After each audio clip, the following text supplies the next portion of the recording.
Bonsoir, chers amis, bonsoir à tout le monde, et soyez les bienvenus à la GIS Discute, notre euh, activité hebdomadaire pour discuter des questions de l'actualité qui touchent à la vie sociale, éducative, voilà, et aussi économique.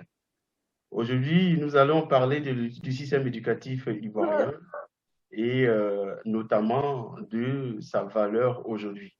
Mais avant d'entrer dans le vif du sujet, nous allons laisser le président de l'association, la GIS, Ghislain, nous donner les mots de bienvenue, ensuite planter le décor de ces débats. Président, vous avez la parole. Bonjour à tous, je suis Ghislain Bobby, le président de la jeunesse ivoirienne solidaire. C'est avec plaisir que je vois se concrétiser un projet de l'association qui s'intitule Vendredi, la GIS discute, GIS pour jeunesse ivoirienne solidaire. C'est l'occasion pour nous, comme l'a rappelé Riman, le co-animateur de cette activité, d'aborder des questions liées à la société et à l'actualité et qui concernent, on va dire, la jeunesse ivoirienne dans son intégralité. Donc, la jeunesse ivoirienne solidaire, c'est avant tout une association de jeunesse. C'est une association qui regroupe à la fois des étudiants, des travailleurs, des non-étudiants, en tout cas tous les jeunes qui ressentent un intérêt certain pour la Côte d'Ivoire, qui ont un lien avec la Côte d'Ivoire, dont ils ne sont pas forcément ivoiriens. Aujourd'hui, nous avons le plaisir d'ouvrir cette activité hebdomadaire ou bi-hebdomadaire par le thème du système éducatif ivoirien. C'est un thème qui a défrayé la chronique il y a quelque temps, notamment concernant le niveau des élèves et des étudiants issus du système éducatif ivoirien. Et c'est pour cela que l'équipe de l'AGIS qui est chargée de mettre en place ce projet a proposé que la première personne qui intervienne soit le professeur Baloubi, qui a gentiment accepté de se prêter à cette activité, puisque c'était un thème qui l'intéressait. Pour ne pas faire long, je souhaite en tout cas que cette activité se passe de la meilleure des manières possibles et je laisse la parole au co-animateur. Je vous remercie. Merci, cher président. Je tiens à vous rappeler, chers amis, que je suis avec également François, qui intervenant tout à l'heure au cours de ce débat. Le rapport de 2021 du PASEC a cité la Côte d'Ivoire parmi les pays d'Afrique francophone dont le niveau des élèves en lecture et en mathématiques était très faible. Cette actualité a cristallisé la vie sociale ivoirienne du sommet de l'État jusqu'aux citoyens lambda. Certains se sont sentis indignés face à cette actualité et d'autres ont pourtant préféré la réserve en considérant qu'il s'agissait d'une fine partie du système éducatif ivoirien qui était concernée par ce rapport. Toute cette actualité a attiré notre attention sur la valeur actuelle du système éducatif ivoirien. En clair, que vaut-il? Le système est-il en progression ou en déclin depuis les années 60 jusqu'à aujourd'hui? Qu'est-ce qui a été fait exactement pour l'éducation ivoirienne? Et ce soir, pour ouvrir ce débat, nous avons avec nous je dirais une personnalité d'ailleurs, parce que les mots me manquent. Je ne saurais pas trouver les qualificatifs adéquats pour présenter le professeur Balovis Jérôme qui est avec nous. Il est enseignant, chercheur et expert consultant à l'université, à l'Institut national polytechnique de Yamoussoukro, aux universités Félix Houphouët-Boigny d'Abidjan, anciennement Université de Cocody, et l'Université de Montpellier 2. Il a également exercé en tant que secrétaire général de l'Université de Cocody de août 2002 à avril 2012. Il est écrivain et il intervient très souvent sur les questions électorales en Côte d'Ivoire et son ouvrage qui a réellement, disons, émaillé l'actualité politique qu'on a tous entendu parler, mais en France et partout, c'était l'élection présidentielle en Côte d'Ivoire ou le pouvoir néocolonial dans tous ses États, paru aux éditions Harmattan. Professeur Balobi Jérôme, bienvenue et je vous laisse la parole pour planter les décors de ces débats.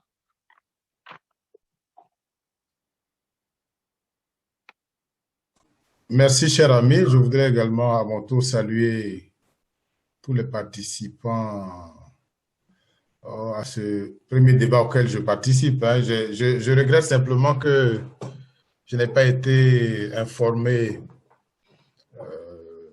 suffisamment à temps, mais ce n'est pas un problème. De toute façon, le système éducatif, on est tous concernés par la chose. Et ce soir, je ne viens pas pour donner un cours magistral. Hein. Moi, je pense que ça va être un débat vraiment interactif. Je dirais ma part de ce que je sais sur le système éducatif, notamment l'enseignement supérieur.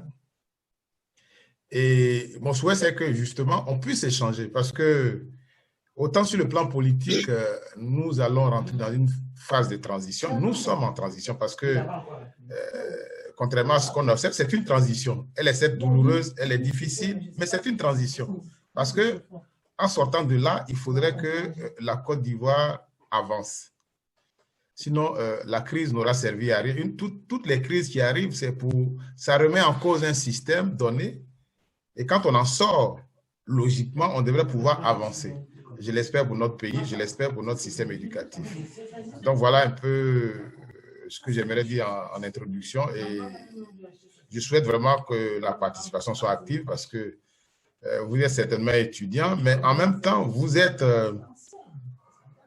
dans l'actualité puisque l'avenir, c'est à vous. C'est ce qu'on dit généralement. C'est-à-dire que si vous ne regardez pas en arrière ce qui s'est passé, ce qui s'est fait, il est difficile ensuite d'envisager un avenir serein.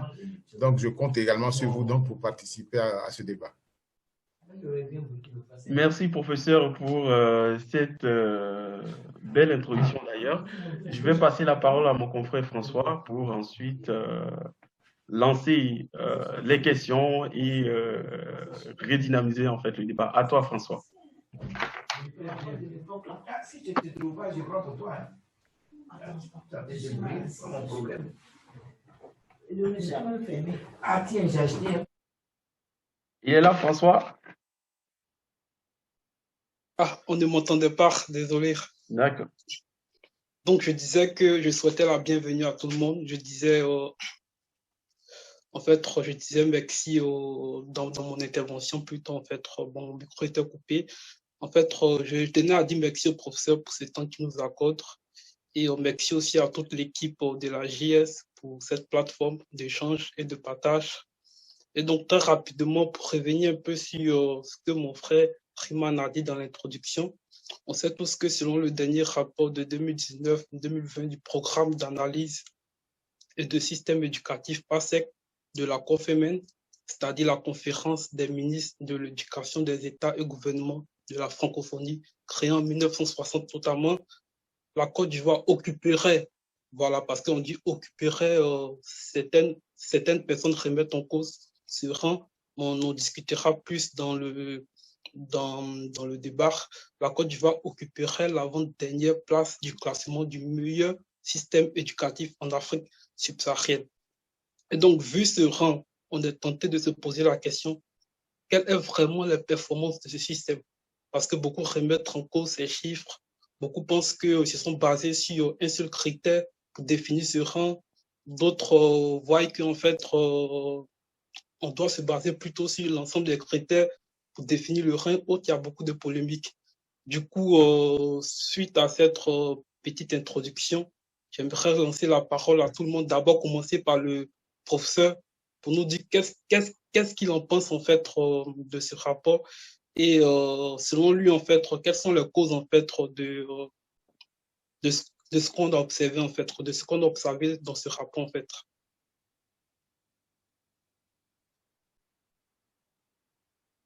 Merci, cher ami.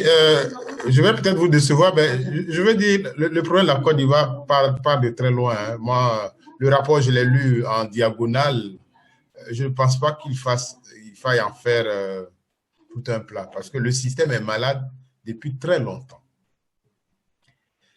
Vous savez, nous avons hérité du système colonial.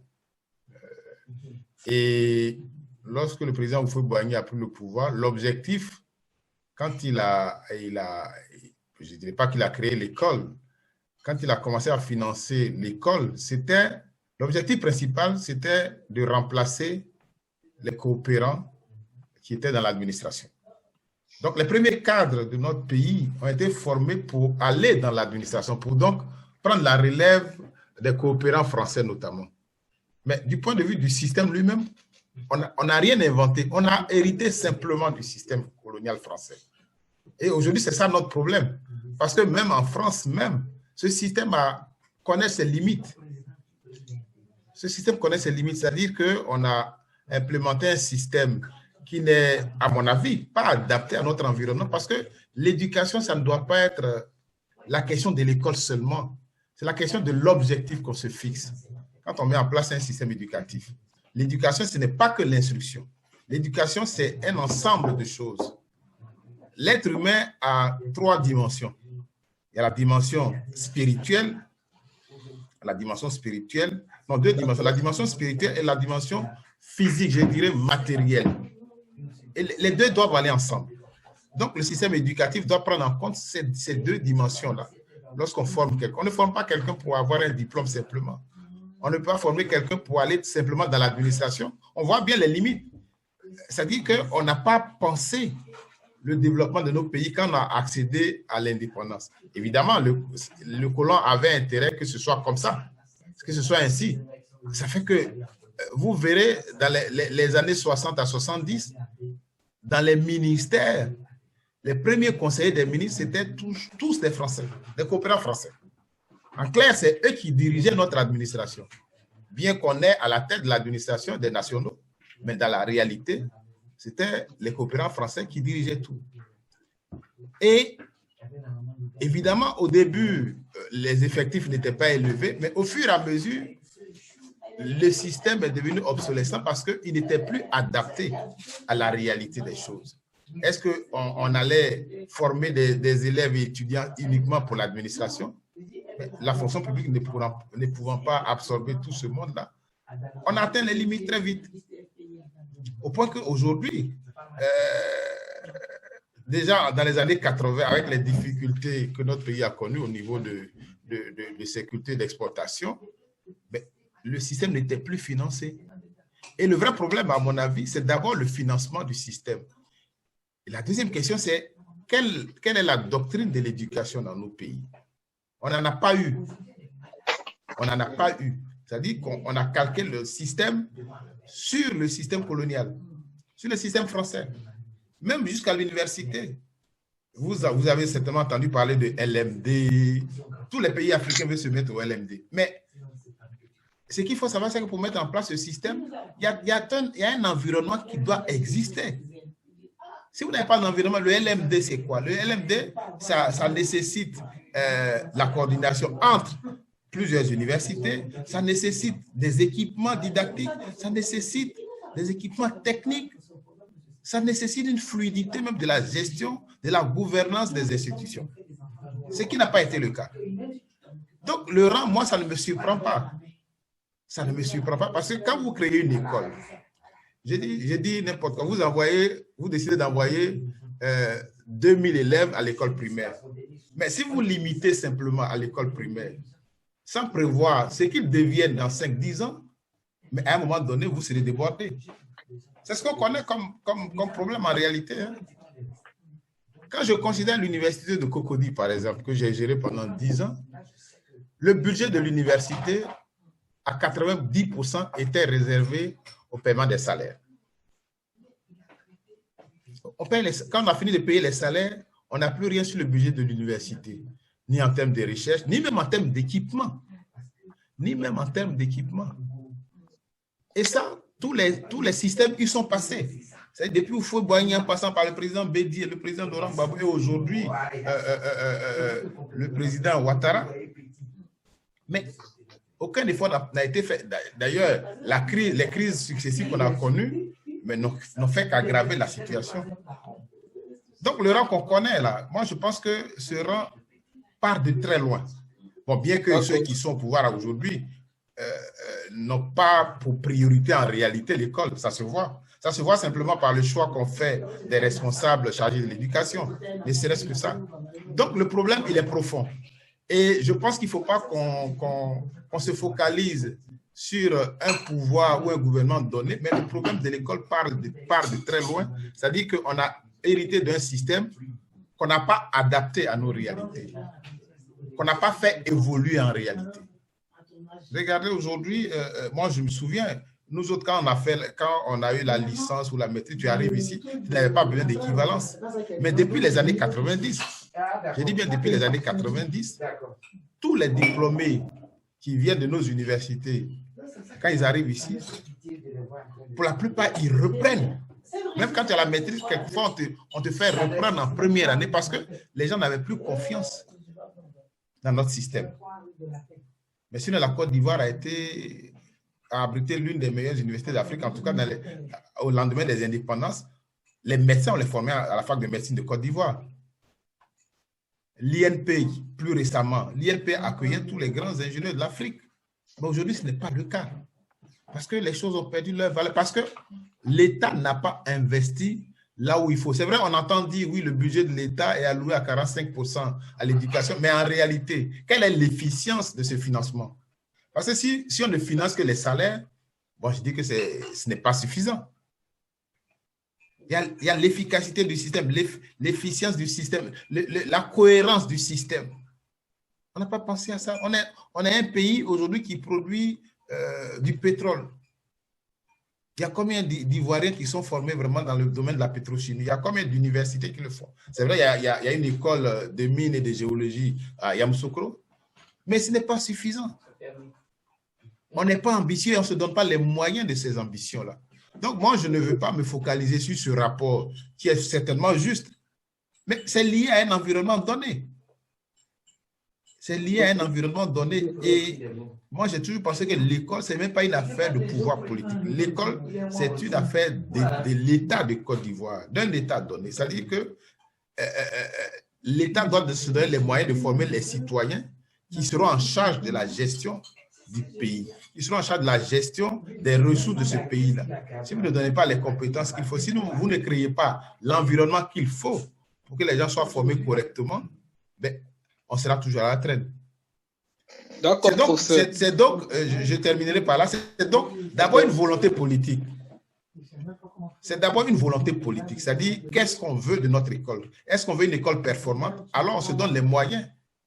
On se donne les moyens d'obtenir ce type d'école-là. Je me souviens, et ce sera mon dernier mot, je me souviens qu'une année, la Banque mondiale a fait une étude pour financer l'école. Mais en général, si vous voyez bien dans les financements internationaux, les gens ne financeront jamais l'enseignement supérieur.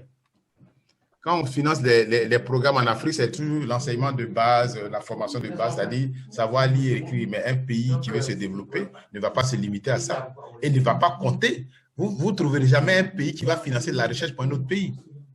Donc, c'est donc cette volonté politique qu'il faut. Il faut des hommes et des femmes à la tête de nos pays ou de notre pays qui aient l'ambition de développer ces pays-là et se donner les moyens d'y arriver. On cite la Corée du Sud qui était au même niveau de développement que la Côte d'Ivoire. Mais la Corée du Sud s'est donné les moyens.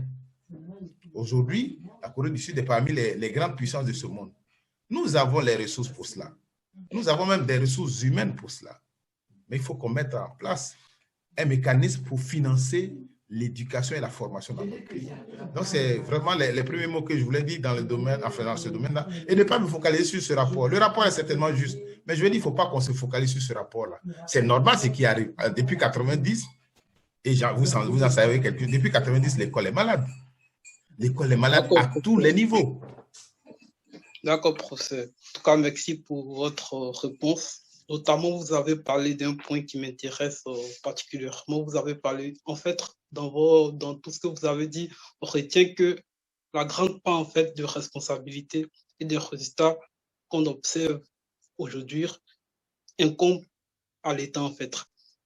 Du coup, vous avez parlé du financement et autres, mais notamment, j'ai consulté dernièrement, en fait, une émission en fait où Monsieur Cabran Assoumou, en fait, qui est le directeur du cabinet du ministre et de l'Éducation nationale, en fait, il dit selon lui que l'État a fait sa part parce que pour lui, l'État a mis tout en place en fait dans la construction des, notamment il a cité dans la construction des bâtiments, dans dans le recrutement des enseignants et autres, dans tout ce qui est reformulation pédagogique, tout ce qui est au niveau du matériel. L'État a investi beaucoup dans ce domaine. Et que selon lui, la faute ne doit pas revenir à l'État, mais selon lui, les parents ont une part de responsabilité en fait, dans l'éducation de leurs enfants.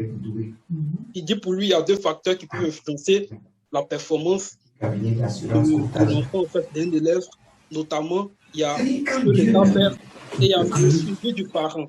Du coup, à vous entendre, c'est plus si la faute vient de l'État vraiment ou du suivi du parent. Du coup, on comprendra peut-être d'autres personnes s'il y a des personnes qui peuvent réagir par rapport à ce qu'on a dit. Est-ce que la faute incombe vraiment à l'État, au suivi des parents ou à d'autres domaines qui n'ont pas été pris en compte par les dits professeurs? Vous pouvez lever votre main dans le chat et puis on pourra sélectionner quelqu'un pour répondre sans souci. François, moi j'aimerais, à la suite de ce que le professeur a dit, bon, le résumé que tu vas faire, interroger un peu Michel Yapi pour avoir son point de vue sur cette question, à savoir la mise en cause du système éducatif ivoirien et surtout ce rapport du passé qui demeure quand même important. Hein. Comme le professeur l'a souligné, c'est vrai que le professeur demande à ne pas trop se focaliser, mais ça reste quand même important, c'est la base de tout. Michel Yapi, bonsoir et bienvenue, on t'écoute. Excusez-moi, je vais interrompre un peu. Je voulais juste demander à chacun d'entre nous qui n'intervient pas de couper leur micro et laisser la parole à celui qui parle, s'il vous plaît, parce que ça fait un peu interférence. C'est vrai. Merci, monsieur Michel. Merci. C'est pas monsieur Michel. Merci. Je peux avoir la parole, bonsoir. Bonsoir, c'est à moi la parole, non? Patientez, les gars. Oui, bien sûr, Michel. Vous êtes impatients de parler, de poser vos questions, mais c'est moi qu'on a interrogé. Donc, bonsoir à tous, bonsoir, professeur. Merci, Rima, pour la parole. Moi, mon point de vue, il est très simple.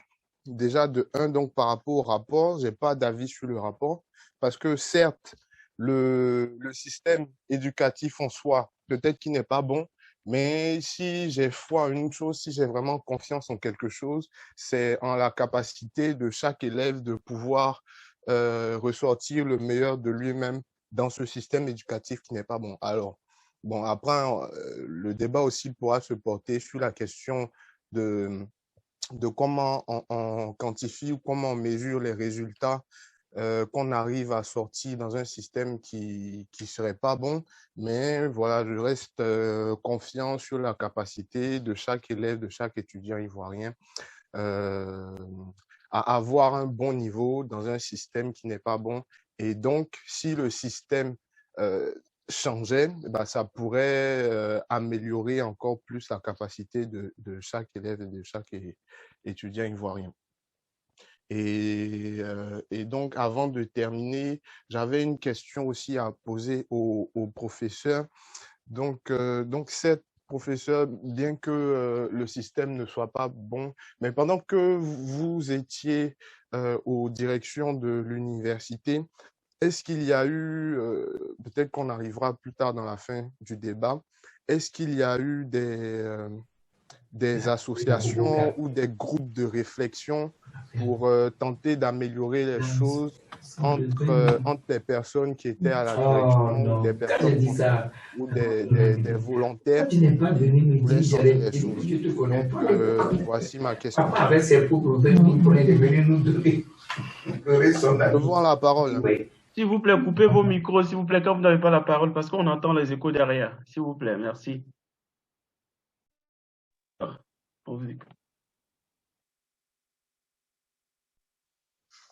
Et donc, merci à Michel Yapi pour son intervention. Merci à Michel Yapi pour son intervention. Je ne sais pas si quelqu'un d'autre pourrait réagir par rapport à cette même question qui est posée. Est-ce que vraiment, en fait, ce rapport qui est sorti récemment remet en cause totalement la performance du système éducatif au Côte d'Ivoire?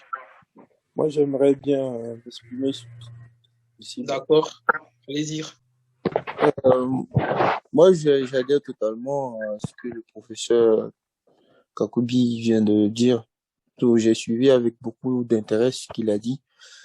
Effectivement, moi, pour ma jeune, pour la petite part de connaissances que j'essaie de notre système éducatif, c'est que ça n'a pas du tout changé depuis que j'ai été à l'école primaire jusqu'à maintenant. Moi, le constat fâcheux que j'ai fait, c'est que le système, en gros, il manque d'objectivité. Il y a rien qui est planifié, il n'y a pas de planification. Les gens de l'UNICEF ou de quoi, je sais pas qui fait quoi, mais ils viennent avec des systèmes qu'ils instaurent à l'école primaire, formation par compétences. En fait, on sait pas pourquoi ils le font. Parce que même les apprenants eux-mêmes, ils savent pas pourquoi on leur fait ça. On change de manuel tout le temps, sans que le contenu soit enrichi, sans que ça n'ait d'impact réel sur la compétence des élèves, des apprenants. Et on voit quand même la condition des étudiants ou bien des écoles du secondaire dans les écoles et ça ne choque personne. On a l'impression que l'école même n'est pas forcément la priorité de nos gouvernants. Et là encore, je comprends parce que on a l'impression que dans ce pays, tout est politisé. Je vais pas rentrer dans ce débat. Mais là encore, je vais accuser les parents d'élèves qui sont membres des COGES et tout. En fait, ils ont peut-être fait l'amalgame entre COGES et une tontine, en fait, parce qu'ils sont là seulement pour parler de financement, d'argent et tout. Mais ils ne prennent pas réellement de ce que les enfants, ils apprennent. Ils ne cherchent pas à comprendre dans quelles conditions les enfants viennent à l'école. Ils ne cherchent pas à comprendre quel est l'état d'esprit des enseignants. Rien de tout ça ne choque personne. Donc, on a l'impression que c'est un truc, genre, on a mis un train en marche à une vitesse de 2 km/h et puis bon, tant que le train, il avance, on s'en fout, quoi. Mais en réalité, quel est l'objectif que notre système éducatif poursuit? Il n'y a rien qui est fait dans ce sens. Il n'y a rien. Moi, quand j'avais quand j'avais le bac, jusqu'à maintenant, il y a des amis que j'ai laissés encore à la fac qui sont encore peut-être en licence, alors que j'ai eu le bac, ça fait plus de 10 ans. Pourquoi? C'est pas parce qu'ils sont nuls, ils sont pas nuls. Et peut-être c'est les conditions d'apprentissage ou les conditions dans lesquelles les gens viennent à l'école et tout qui fait qu'ils ne peuvent pas avancer comme il faut. Tu vas prendre des étudiants, des élèves de la terminale. J'ai lu un rapport encore des mêmes personnes de l'UNICEF qui disent que sur 1000 élèves qui entrent au CP1, seulement 100 arrivent en terminale sans redoubler des classes. Ce sont des chiffres qui sont quand même un peu difficiles à comprendre pour moi, mais c'est une étude qu'ils ont fait. Je pense que c'est sérieux, mais quand tu te fies à ça, tu te dis vraiment qu'il y a quelque chose qui va pas.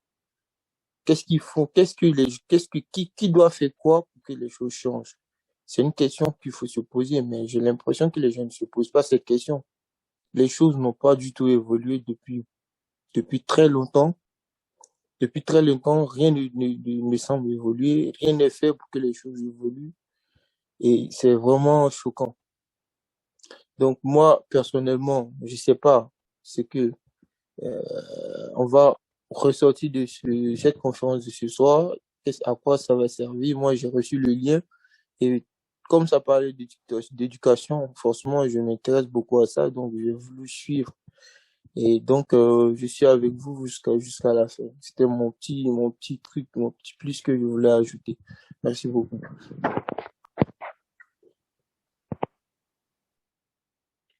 Merci, merci cher ami pour ta participation. Ça me fait déjà plaisir de voir que tu as accordé une importance à cette conférence. Et oui, dans ton intervention, on a noté des points très intéressants que tu abordes. Tu vas dans le même sens que le professeur qui a décrié un manque de volonté de la part des politiques. Et ensuite, tu nous as parlé des programmes, disons, de l'UNICEF qui, je rappelle, rentrent quand même dans le programme d'aide au développement, qui parfois ne portent pas de fruits. C'est ce qui est très, très, très, très intéressant à noter. Voilà, donc le débat est lancé. Hein. Avant de repasser la parole au professeur Jérôme pour répondre à la question de Michel Yapi, nous allons prendre un autre intervenant, celui qui veut. Pascal. Pascal, ouais. Ouais. Bonsoir à tous. Excuse-moi, Pascal, avant d'intervenir, je voudrais savoir, je ne trouve pas le chat pour dire que je vais intervenir. Je ne sais pas si quelqu'un veut m'aider avant d'intervenir.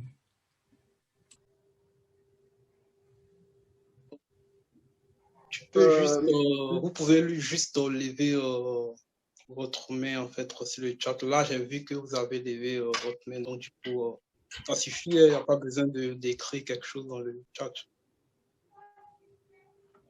Ok, donc allez-y. Ok, donc je tenais déjà à remercier le professeur pour son intervention. Et puis aussi, je remercie aussi l'association qui a mis ce débat en place ce soir. Je vous remercie pour ça.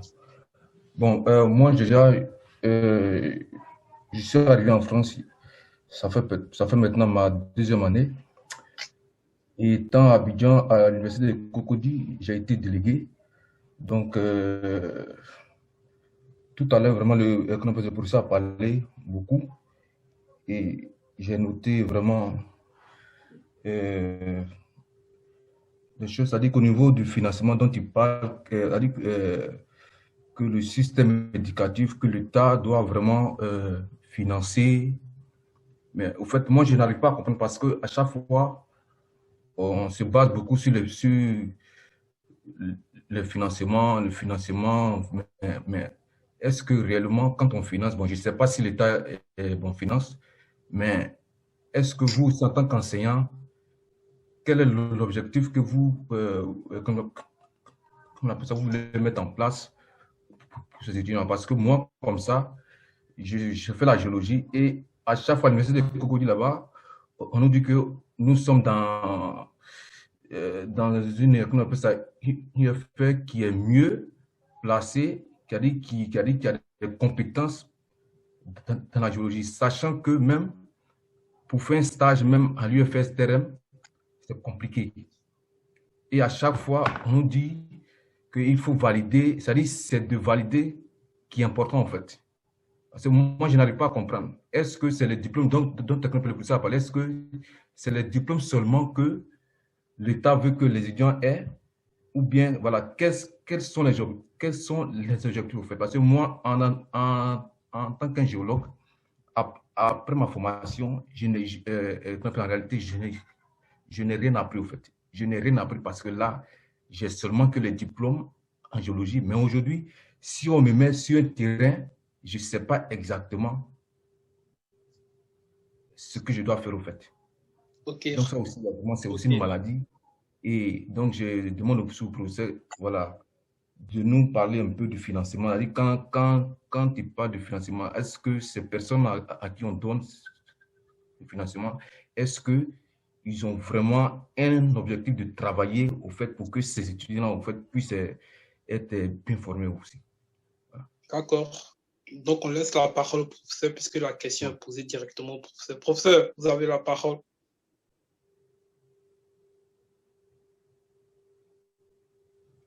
Je ne sais pas si le professeur m'entend. Non, c'est bon là, je mettais juste ma...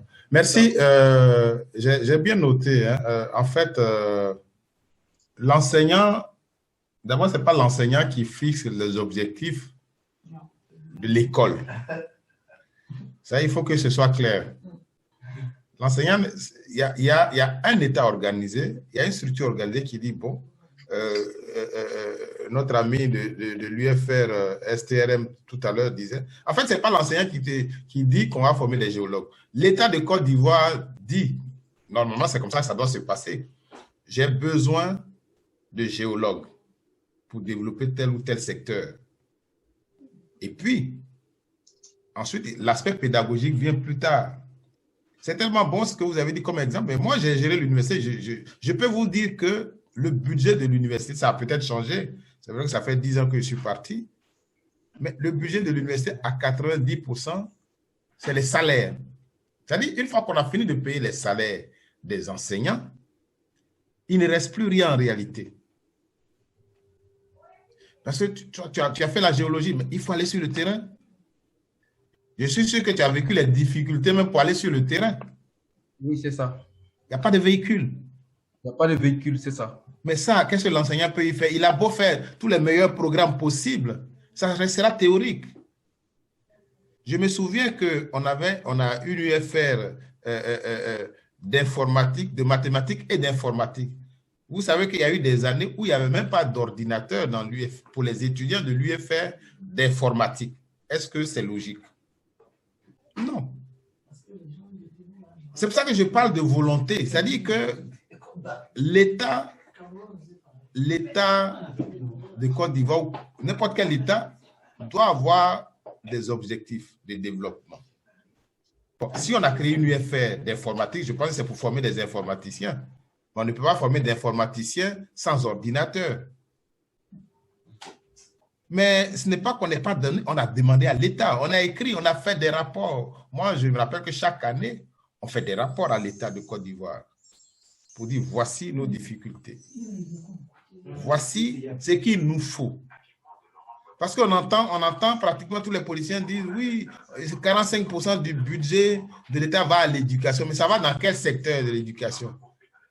Parce que si c'est pour payer les salaires, bon, mais ce n'est pas ça. Il faut investir. On aime bien consommer tout ce qui vient de l'extérieur. Mais les autres, ils ont financé à un moment donné leur recherche. Donc, c'est ça la question.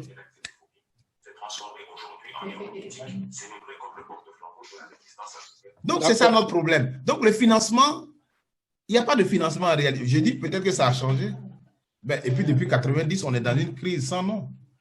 On a eu des années universitaires bouleversées. Je me souviens qu'on a fait des années universitaires sur 3 ans, sur 3 années civiles. Des gens sont restés en première année pendant 3 ans. Parce qu'il n'y avait pas d'équipement. Et chaque année, l'État s'engage à orienter des bacheliers. Mais quand tu rentres des bacheliers, qu'il y a plus, vous allez à la fac de droit, il n'y a plus de place dans les amphis. Il y en a qui restaient dehors pour prendre des cours. Qu'est-ce qu'on attend de ce type d'école? Quel résultat on attend? Donc, là, je ne dis pas que les enseignants n'ont pas leur responsabilité, mais au premier chef, c'est d'abord l'État. Je me suis amusé une année à faire un calcul. C'est-à-dire, j'ai pris le budget de l'UFR des sciences et puis on a fait une répartition entre l'aspect enseignement, l'aspect recherche. Et puis, ce qui restait pour faire la recherche, j'ai réparti ça au prorata du nombre des enseignants de l'UFR. Vous savez combien chaque enseignant avait pour faire la recherche? 5 000 francs CFA. C'est-à-dire, si on doit faire la recherche, chacun a droit à 5 000 francs CFA. Mais à 5 000 francs CFA, qu'est-ce que tu fais? C'est pour ça que moi, j'insiste sur le fait que la volonté politique doit exister. C'est-à-dire, l'État décide, oui, cette année, je vais former 50 ingénieurs de mines. Parce qu'au bout, voici ce que j'attends de ces 50 ingénieurs de mines.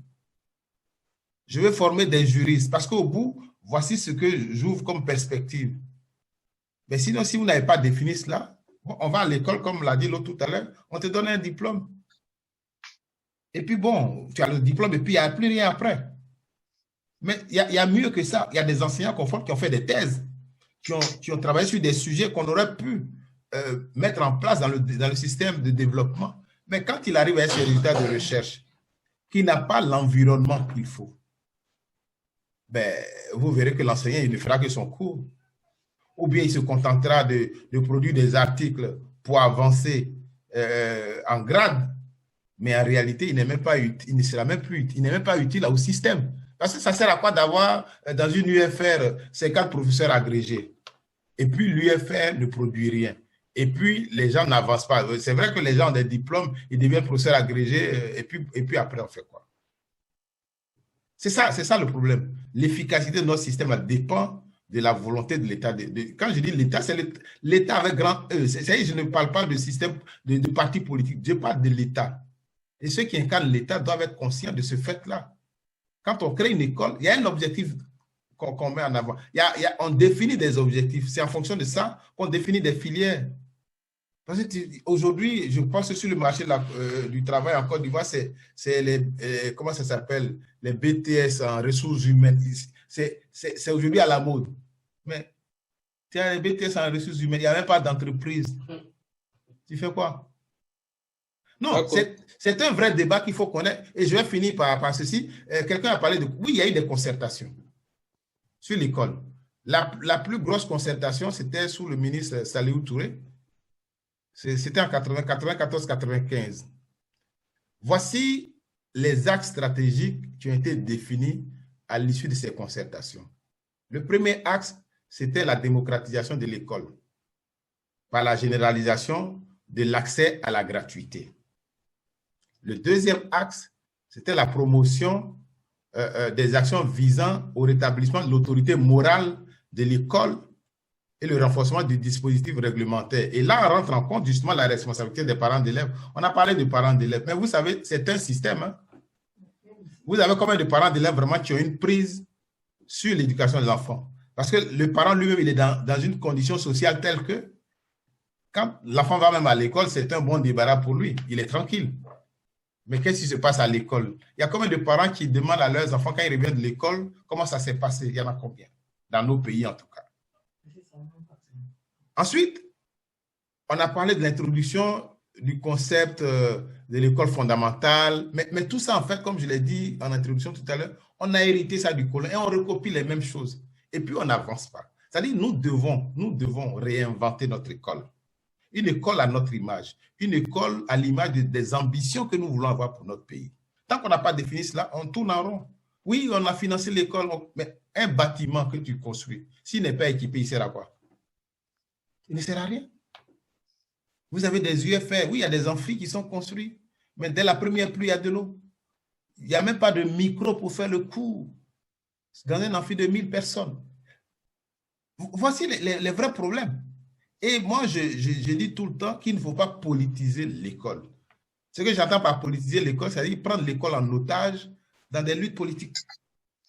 D'accord, professeur. Merci pour votre intervention. Là, on a d'autres... Allô? Allô, François? Monsieur François, vous m'entendez, s'il vous plaît? Oui. Excusez-moi, vous voulez... Excusez-moi. Non, il y a quelqu'un qui demande à ce que vous remettez les questions posées, qu'on appelle ça, dans le chat, en fait. Comme ça va éviter des répétitions. D'accord, il n'y a pas de souci. D'accord, merci. Donc, du coup, on prendra l'intervention de Oumou Diallo, qui a levé sa main pendant un bon bout de temps. Peut-être qu'elle a des suggestions à dire par rapport à ce que le professeur a dit. Oumou Diallo, vous avez la parole. Je ne sais pas si vous me recevez. Oui, je vous entends. Bonsoir tout le monde. Merci pour la parole. Je tenais déjà à dire merci pour ce Zoom-là parce que c'est quand même important. Il y a un collègue qui a dit que certainement on va parler ici, ça va certainement mener à nulle part. Mais déjà, le fait de débattre, d'en parler entre nous, c'est déjà un grand pas. Ça veut dire qu'il y a déjà une prise de conscience et c'est important. Ce que moi, je voudrais dire, c'est certes, il y a l'État qui... Enfin, on doit faire une remise en question, oui, mais je pense aussi qu'il y a certains professeurs qui n'ont pas forcément le niveau. Et là, ça commence depuis l'école primaire, en fait. Il y a certains professeurs, en tout cas, moi, j'ai eu à avoir des professeurs, genre des maîtres, des professeurs, qui, aujourd'hui, ils me disaient quelque chose, demain, je reposais la question, ils me disaient autre chose. Du coup, je me posais la question de savoir, est-ce qu'il est conscient de ce qu'il me dit? Est-ce qu'il se perd pas? Est-ce que quelque part, il n'a pas honte de me dire qu'il s'est trompé? Et tout. Donc, est-ce que quelque part, on ne doit pas aussi faire des évaluations des professeurs? C'est un peu, enfin, peut-être que je rêve un peu, mais je pense que dès la base, même, c'est un peu, ça a été raté, en fait. Donc, il y a tout ce système-là qui doit être revu, je pense. Et il y a aussi le niveau, comme le professeur le disait tout à l'heure, des équipements qui manquent dans les universités, parce que moi, j'ai commencé à l'université, c'était en 2012. Et c'est vrai on avait une bibliothèque qui était vide.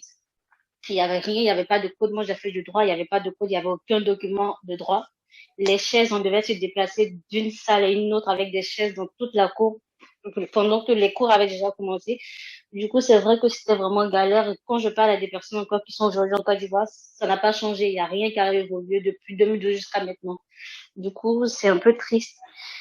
Mais bon, comme il a dit, l'avenir, c'est nous. Je pense que dans peut-être 10 ans, ça va évoluer. Mais si ça évolue d'ici là aussi, ce sera pas mal. En tout cas, merci beaucoup pour le Zoom et c'était tout pour moi.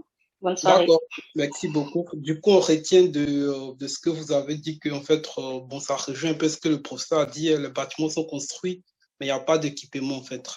Il n'y a pas d'équipement. Et vous avez parlé d'un point intéressant des professeurs qui manquent, en fait, je peux dire, en fait, qu'ils ne sont pas bien formés, autres, notamment parce qu'au niveau des causes de ce qu'on a observé au niveau du rapport, il y a un syndicat de l'école en Côte d'Ivoire, en fait, ils ont dit en fait récemment que en fait en 1981, on recrutait les enseignants avec le niveau bac, mais de nos jours, on recrute plutôt les enseignants avec le niveau BPC.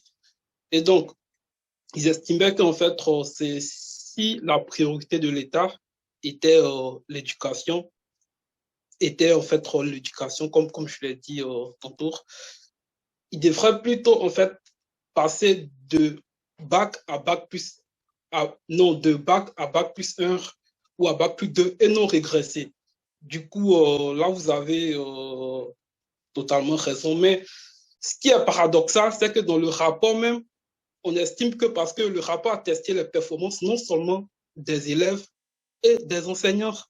Et selon le rapport, concrètement, les enseignants étaient en Côte d'Ivoire, notamment, je parle des enseignants de Côte d'Ivoire, ils étaient à la 3e place. Et selon le rapport, c'est classé en 3 sous-groupes, c'est-à-dire il y a des plus performants ou moins performants. Et tous les enseignants de Côte d'Ivoire étaient dans le premier sous-groupe des plus performants.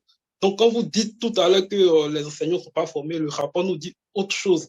Du coup, on ne sait plus qui croit. Bon, on verra en fait s'il y a quelqu'un qui peut intervenir par rapport à ça. Est-ce que les chiffres posent problème ou est-ce que les chiffres ne sont pas confrontés à ce qu'on observe réellement dans la réalité?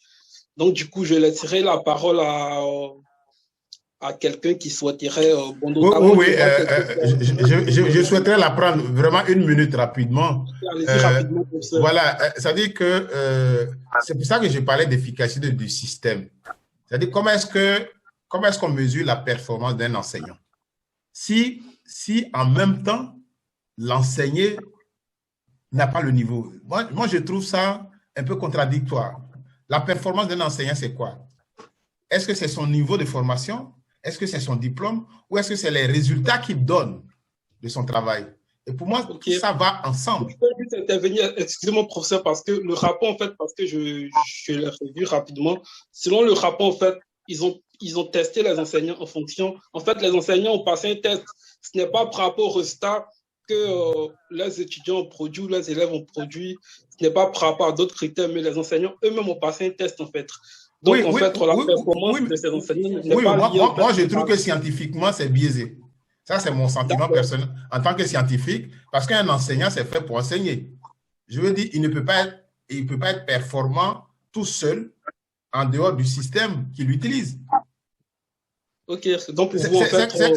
C'est comme si vous me dites, ces ingénieurs, ils sont très bons, mais les avions qu'ils ont fabriqués sont très mauvais. Pour moi, scientifiquement, il y a un problème. D'accord, je comprends très bien. Je comprends très bien votre réaction, professeur. Il n'y a pas de souci, on reviendra vers vous très, très rapidement. Je prends en fait Eva qui a, je sais pas, quelqu'un en train de... Je prends... Je disais que si possible, j'allais répondre sur la valeur des professeurs. Si vous me permettez. Ok, allez-y très rapidement, Comme vous avez déjà pris la parole, allez-y. Ok, moi, de mon point de vue, je pense que c'est tout un système qui est mis en place qui n'est pas rendre d'abord les professeurs efficaces et ne pas améliorer aussi le niveau d'études des élèves et étudiants. Je m'explique. Dans un premier temps, comment est-ce qu'on recrute les enseignants pour accéder aux écoles de formation telles que ENA et autres? Sur quelle base? Je donne un exemple simple.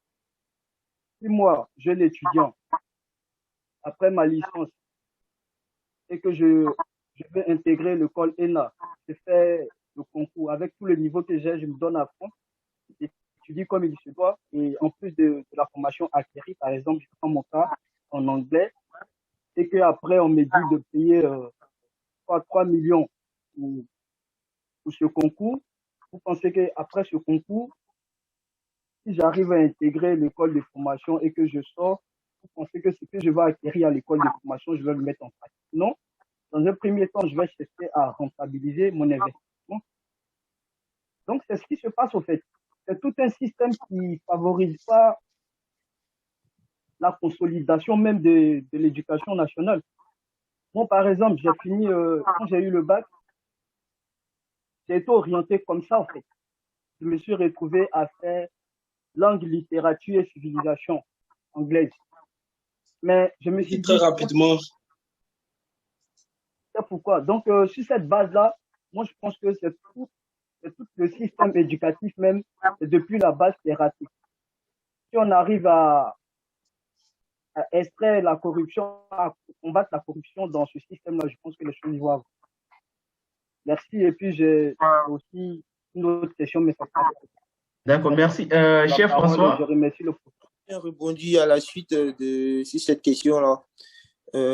Moi, pour ma part, il y a, je joins aussi les camarades qui viennent de parler. Il y a les questions des sentiments personnels, mais c'est pas totalement inexplicable le rapport quand ils disent que les enseignants du Côte d'Ivoire sont bien formés, alors que la performance des élèves est quand même laisse à désirer. Ça s'explique par quoi? En général, qui passe les concours si je ne me trompe pas, il s'agit bien des enseignants du primaire et du secondaire. Qui passe ce genre de concours en Côte d'Ivoire actuellement? En général, ce sont des étudiants qui ont un bac plus quelques années. Ce sont des gens qui ont le bac, qui viennent passer le concours avec le niveau BPC, souvent, pas DEPI, ou encore avec le niveau bac. Ça veut dire que leur capacité en termes leur capacité intellectuelle n'est pas mise en question. Mais ils ne font pas, il y a une question du sentiment personnel qui est là. Ils font pas ce métier par volonté, ils font pas par conviction ou bien par amour du métier. Ils le font seulement pour le gagne-pain, pour une situation temporaire. Du coup, ils n'ont pas le goût de faire ce métier-là. Ils le font juste parce qu'ils ont besoin d'une rente, l'âge avancé, les parents qui sont sur le dos, qu'il faut soutenir et tout. Donc, ils pourront pas se donner à 100% dans le métier ou apprendre véritablement le métier, parce que de toute façon, quand tu as accès à l'école, au CAFOP, c'est une question de formalité. Que tu le veuilles ou que tu le veuilles pas, tu vas sortir enseignant.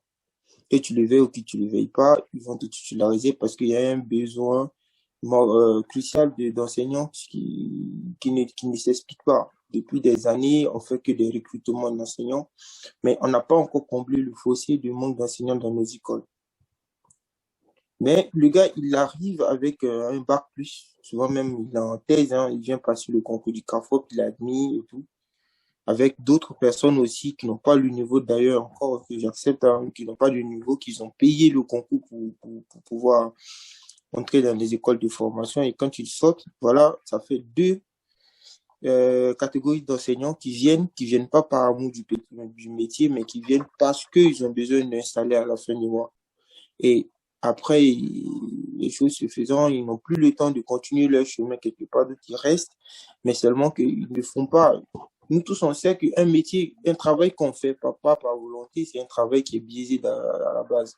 On ne se donne pas à fond. On ne fait pas les choses comme il faut, et ceux qui prennent les pots cassés, ce sont les pauvres enfants, les pauvres élèves. Et je pense qu'on a marqué les chiffres de ce rapport-là par ça. C'est pas la capacité des enseignants qui est mise en cause ici, mais c'est leur volonté réelle de faire ce métier-là qui est mis en relief là. D'accord.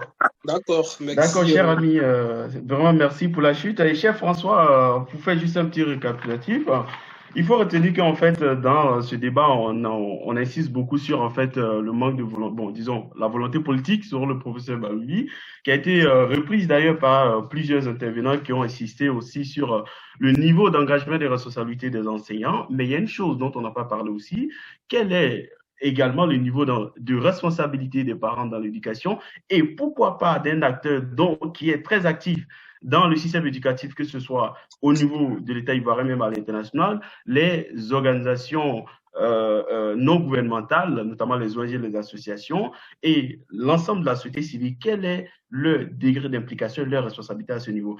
Avant de passer la parole pour prendre, disons, pour aborder cette partie, j'aimerais d'abord laisser Eva nous se prononcer sur tout ce qu'on a dit, voilà, parce qu'on ne l'a pas entendu, et donc qu'elle nous donne son point de vue sur le thème. Eva, à toi la parole. Bonsoir à tous. Moi, ce que je retiens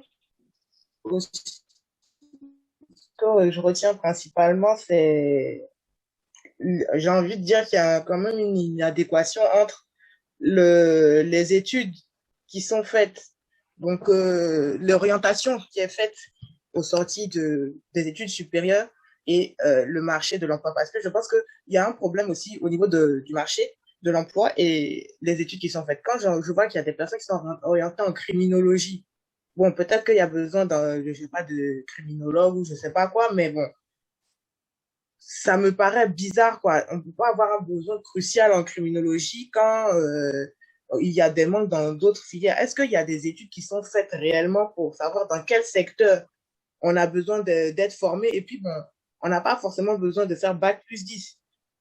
Il faut que j'ai envie de dire, que ce soit les BTS, que ce soit les licences, que ce soit les masters, les recherches, ça soit adapté aux besoins.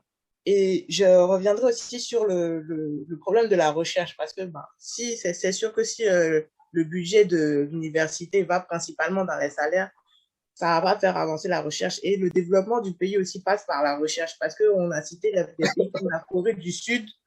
Ils sont devenus des pionniers dans le domaine des technologies et c'est pas venu c'est pas tombé du ciel, quoi.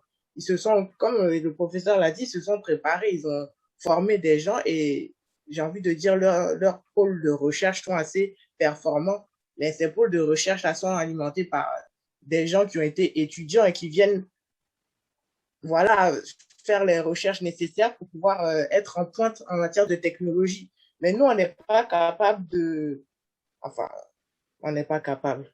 Là, c'est l'État que je remets un peu en cause, n'est pas capable de voir que, bon, si on veut se développer, que on ait besoin d'investir dans les recherches, je sais pas. Bon, après, on incrimine l'État, et puis tout à l'heure, j'ai entendu aussi la question, le thème de la responsabilité des parents.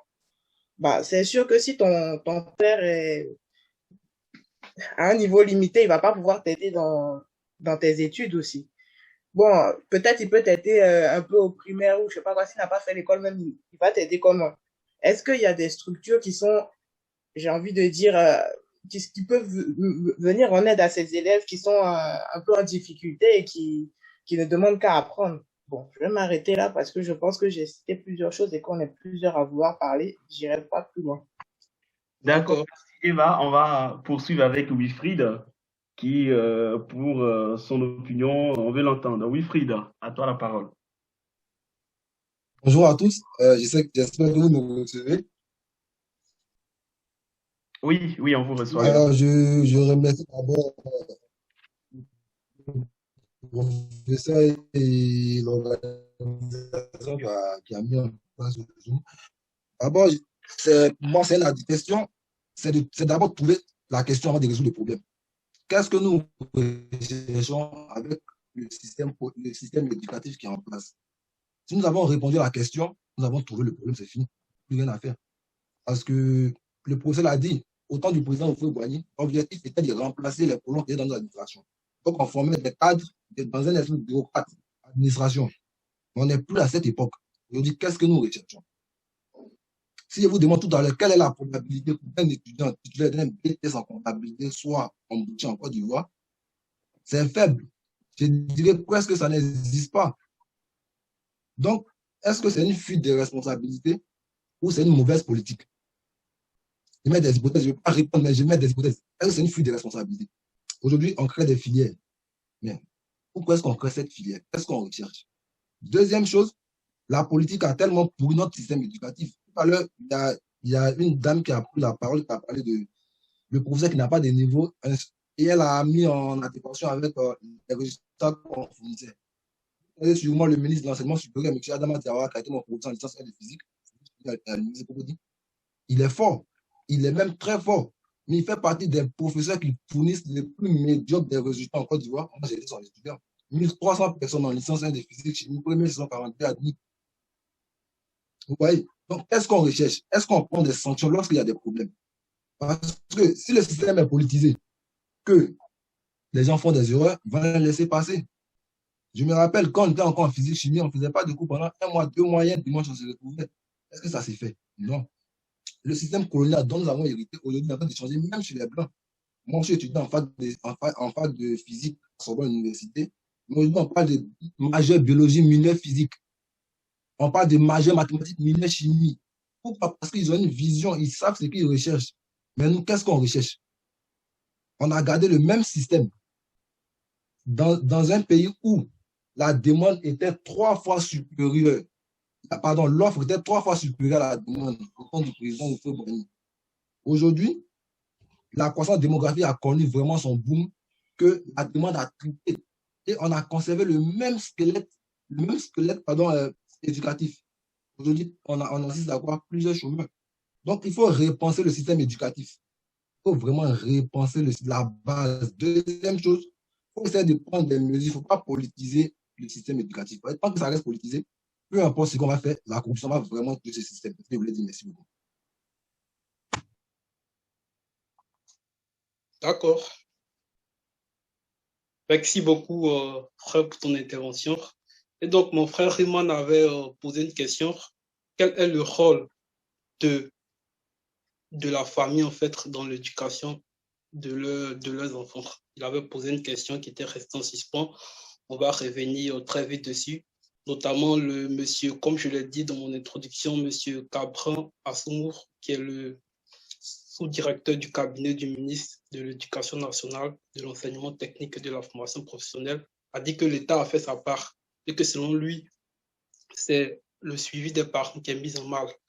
Du coup, on est tenté de se poser la question, est-ce que vraiment les parents ont une part de responsabilité dans l'éducation de leurs enfants? Je ne sais pas s'il y a quelqu'un qui veut se prononcer par rapport à ça, s'il y a notamment un parent d'élève ici ou même une autre personne qui veut se... Je laisse la parole à Mbélès Pascal, s'il a quelque chose à dire par rapport à ça, ou même s'il a... parce que je crois qu'il lève la main depuis longtemps. Mbélès Pascal, vous êtes là? Oui, je suis là. D'accord.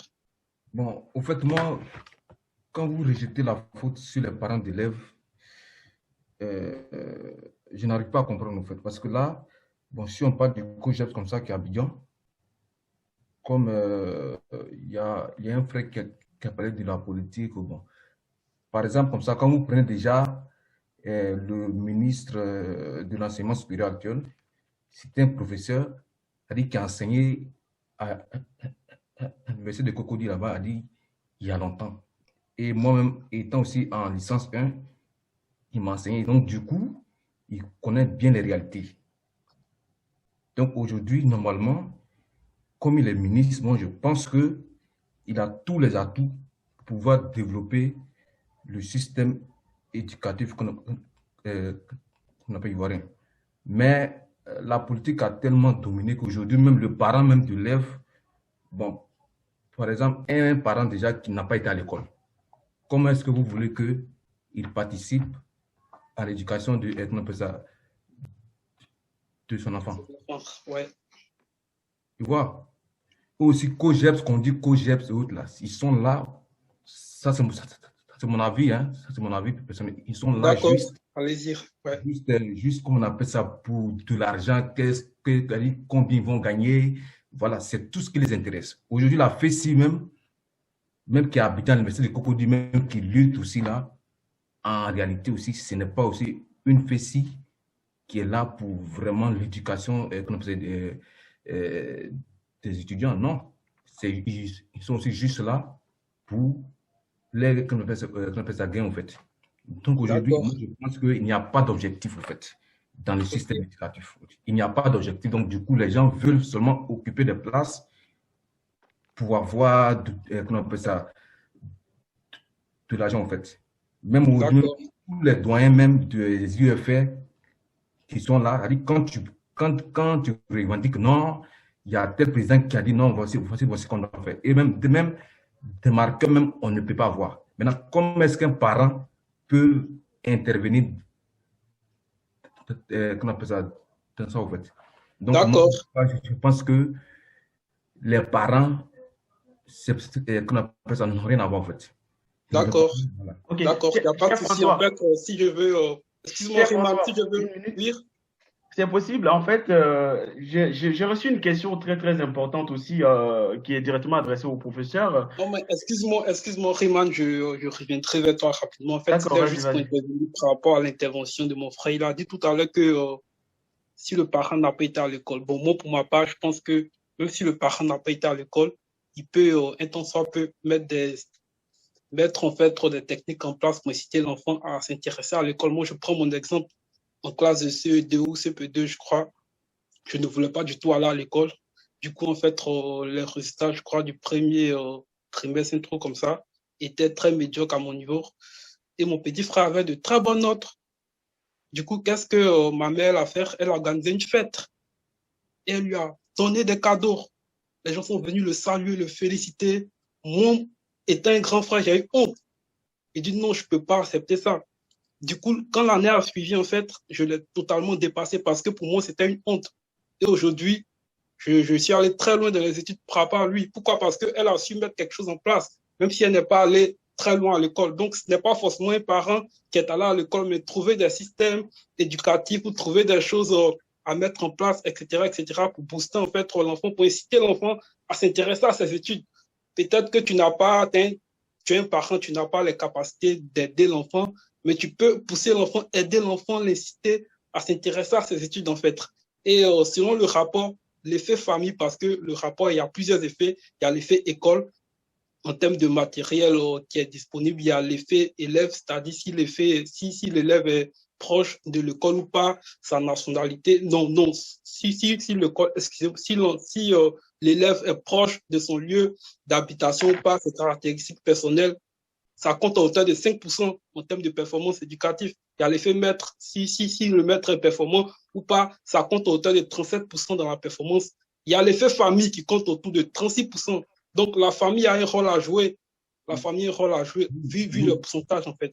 Donc, c'était juste pour revenir par rapport à ça. Je te laisse la parole. Non, s'il te plaît, attends, parce que là, non, s'il te plaît. Ok, cher ami, on va revenir tout à l'heure. Non, peut-être faudrait que, parce que là, c'est comme si il m'étouffait, au fait.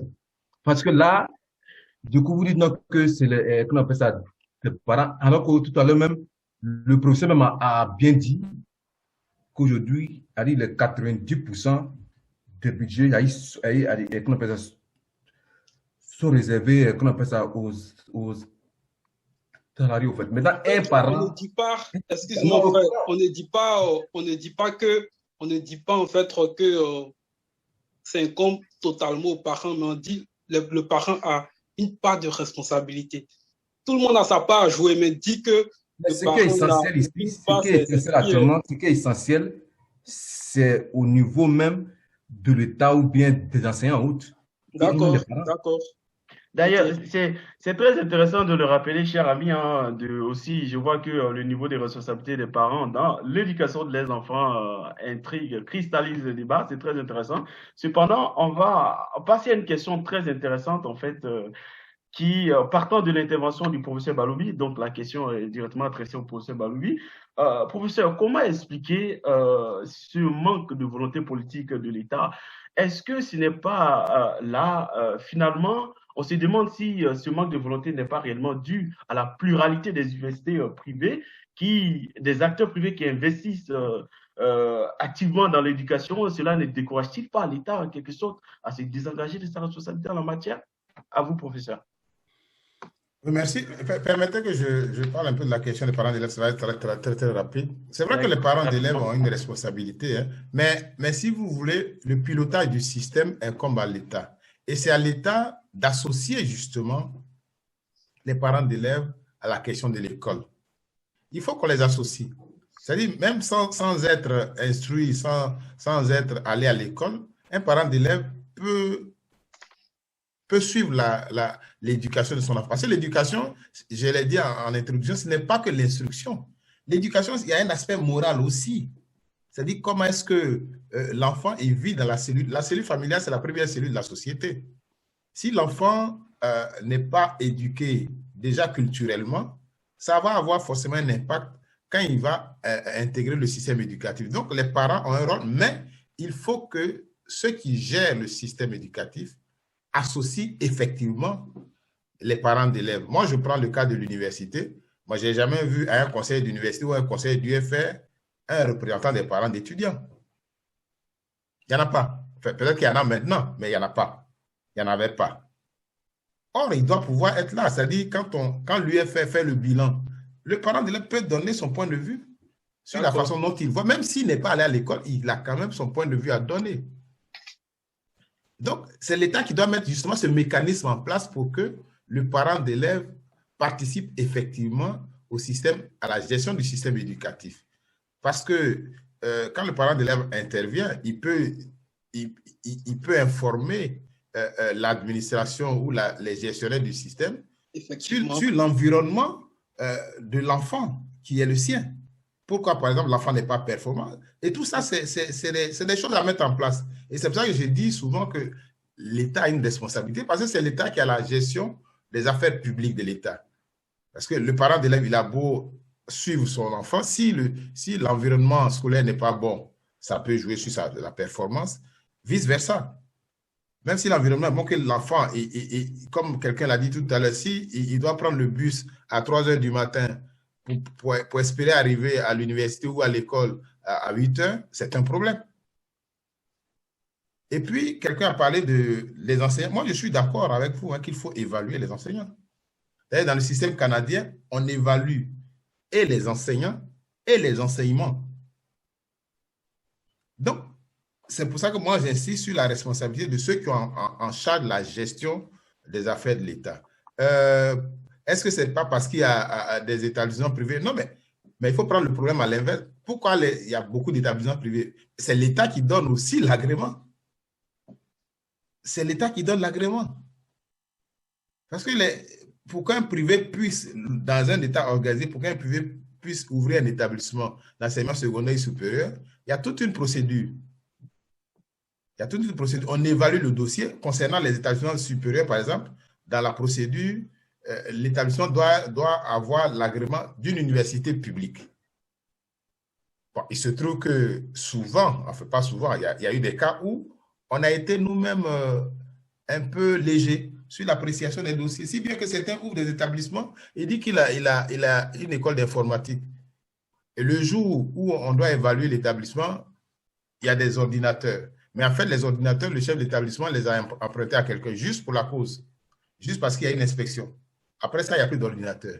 Mais si l'État n'est pas vigilant, si les gestionnaires du système ne sont pas vigilants, vous voyez la catastrophe que ça amène. Ça fait qu'aujourd'hui, il y a effectivement beaucoup d'établissements privés, mais en réalité, est-ce qu'ils répondent vraiment aux normes? Voilà la vraie question. Donc, la question de l'État revient. Je suis désolé, ça fait l'éducation, c'est la fonction régalienne de l'État d'abord. D'abord. Parce que c'est l'État qui est en charge de conduire un projet de société. C'est l'État qui est en charge de définir où est-ce que nous allons. C'est pour ça que des gens se portent candidats pour être chef de l'État, par exemple. C'est parce que tu as un programme de développement qui va certainement recueillir des votes des citoyens. Donc, l'État central doit agir. En tout cas, dans notre système, nos pays qui sont encore en voie de développement, il faut que l'État soit clair. On a parlé des UFR, quelqu'un a parlé des orientations, mais en réalité, les orientations, c'est quoi? Les orientations, c'est que l'État décide, par exemple, qu'il faut orienter tous les bacheliers. Ça, c'est une première erreur. Est-ce que tu as la capacité de résorber tous les bacheliers? Ce n'est pas vrai. Donc, autant clarifier les choses, mais quand tu veux à tout prix orienter les gens, ça donne ce que ça donne. Certains ont parlé de criminologie, mais en général, qu'est-ce que vous faites quand vous faites les choix? Il y a 3 choix en général. généralement, ça, par expérience, hein, on a un choix prioritaire, le premier choix, le deuxième choix, et puis le troisième choix en général, c'est parce qu'on ne sait plus ce qu'il faut cocher. Et puis on coche une case. Mais en fait, comme les filières que vous avez choisies sont sollicitées, et du coup, on vous amène au troisième choix en fait, que vous avez fait par défaut, simplement parce qu'il fallait remplir une case. Parce que moi, j'ai eu des exemples. Oui, mais monsieur, je n'ai pas demandé ça. Et on vérifie. C'était un troisième choix, mais c'était un choix quand même. Parce que vous n'aviez pas le choix non plus. Parce que simplement, l'État n'a pas les moyens de sa politique, ne se donne pas les moyens de sa politique. Parce que comme Eva l'a dit, est-ce qu'on a besoin de criminologues aujourd'hui en Côte d'Ivoire? Je n'ai rien contre le métier, c'est un métier noble. Mais est-ce que l'État en tant que tel en a besoin?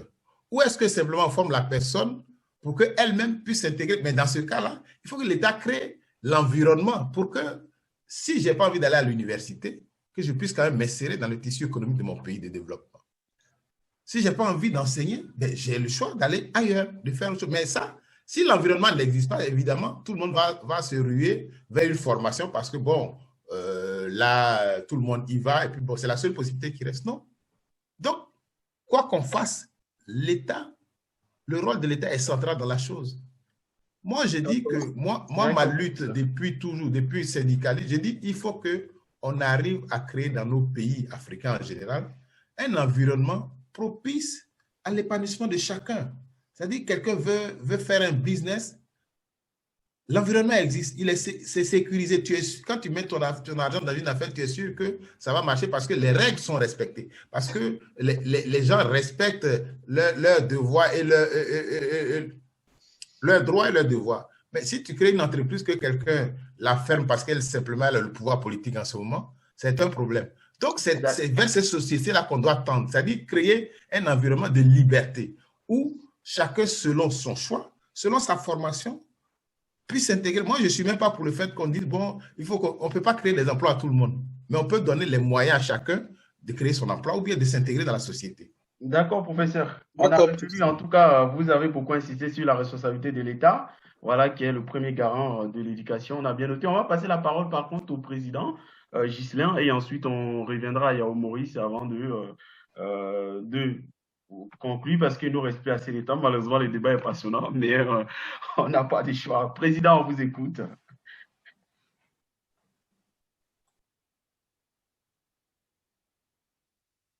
Il est là, Ghislain?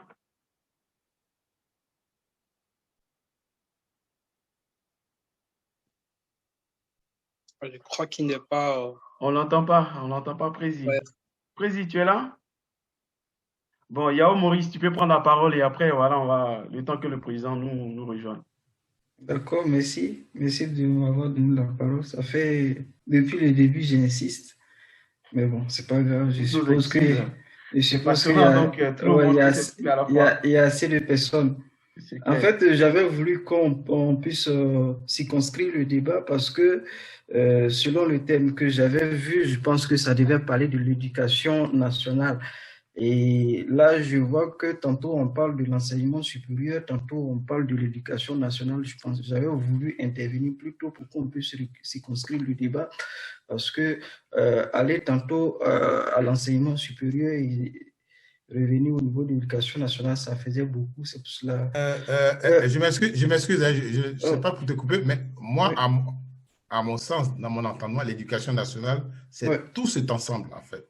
Parce que c'est vrai que dans nos pays, on limite souvent l'éducation nationale à l'enseignement de base. Non, pour moi, l'éducation nationale, c'est un ensemble.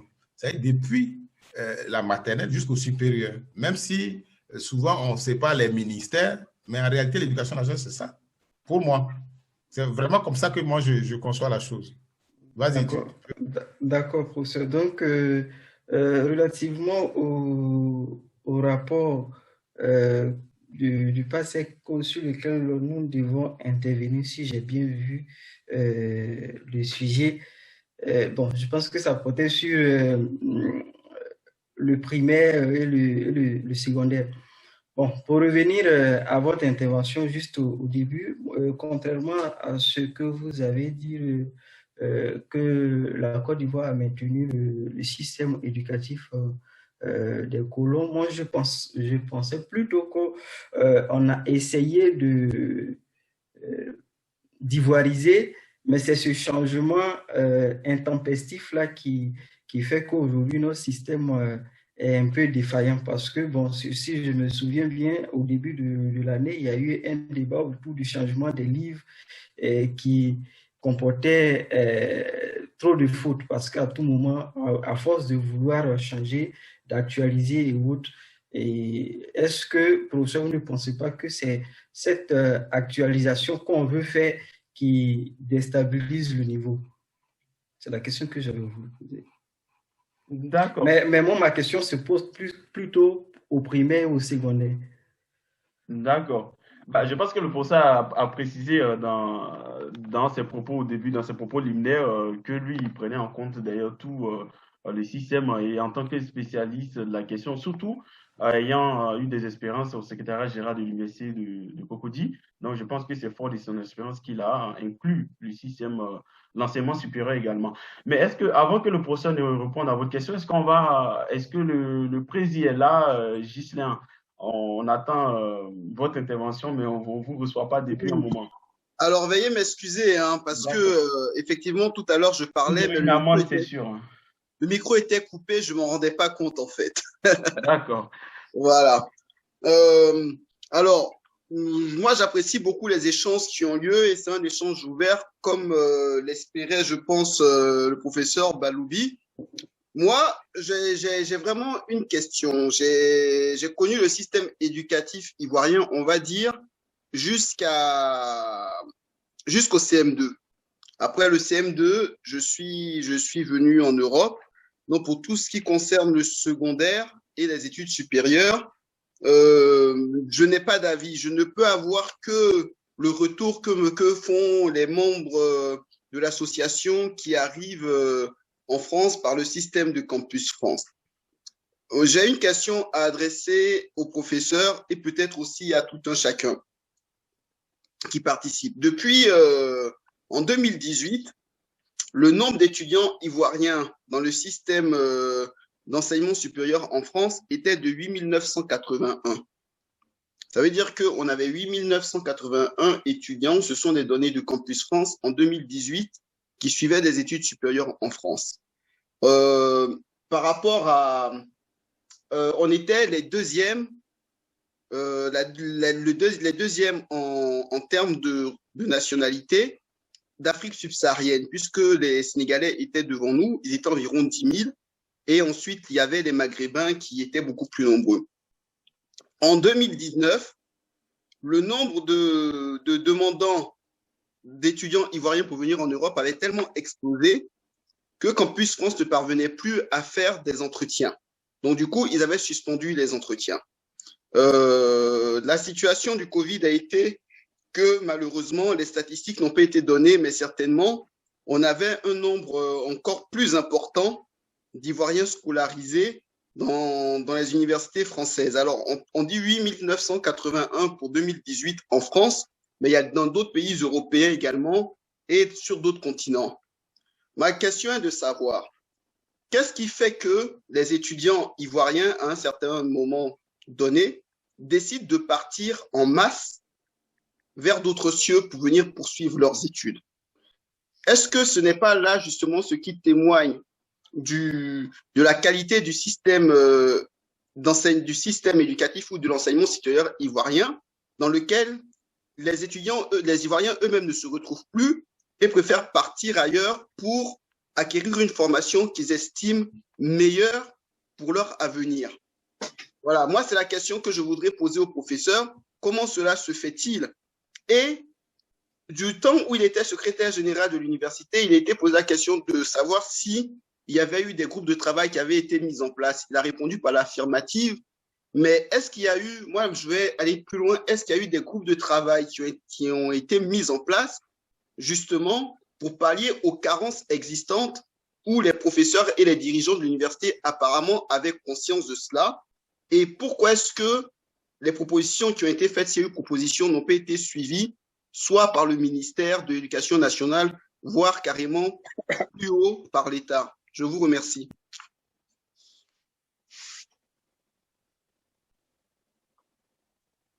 Donc, professeur, vous avez la parole.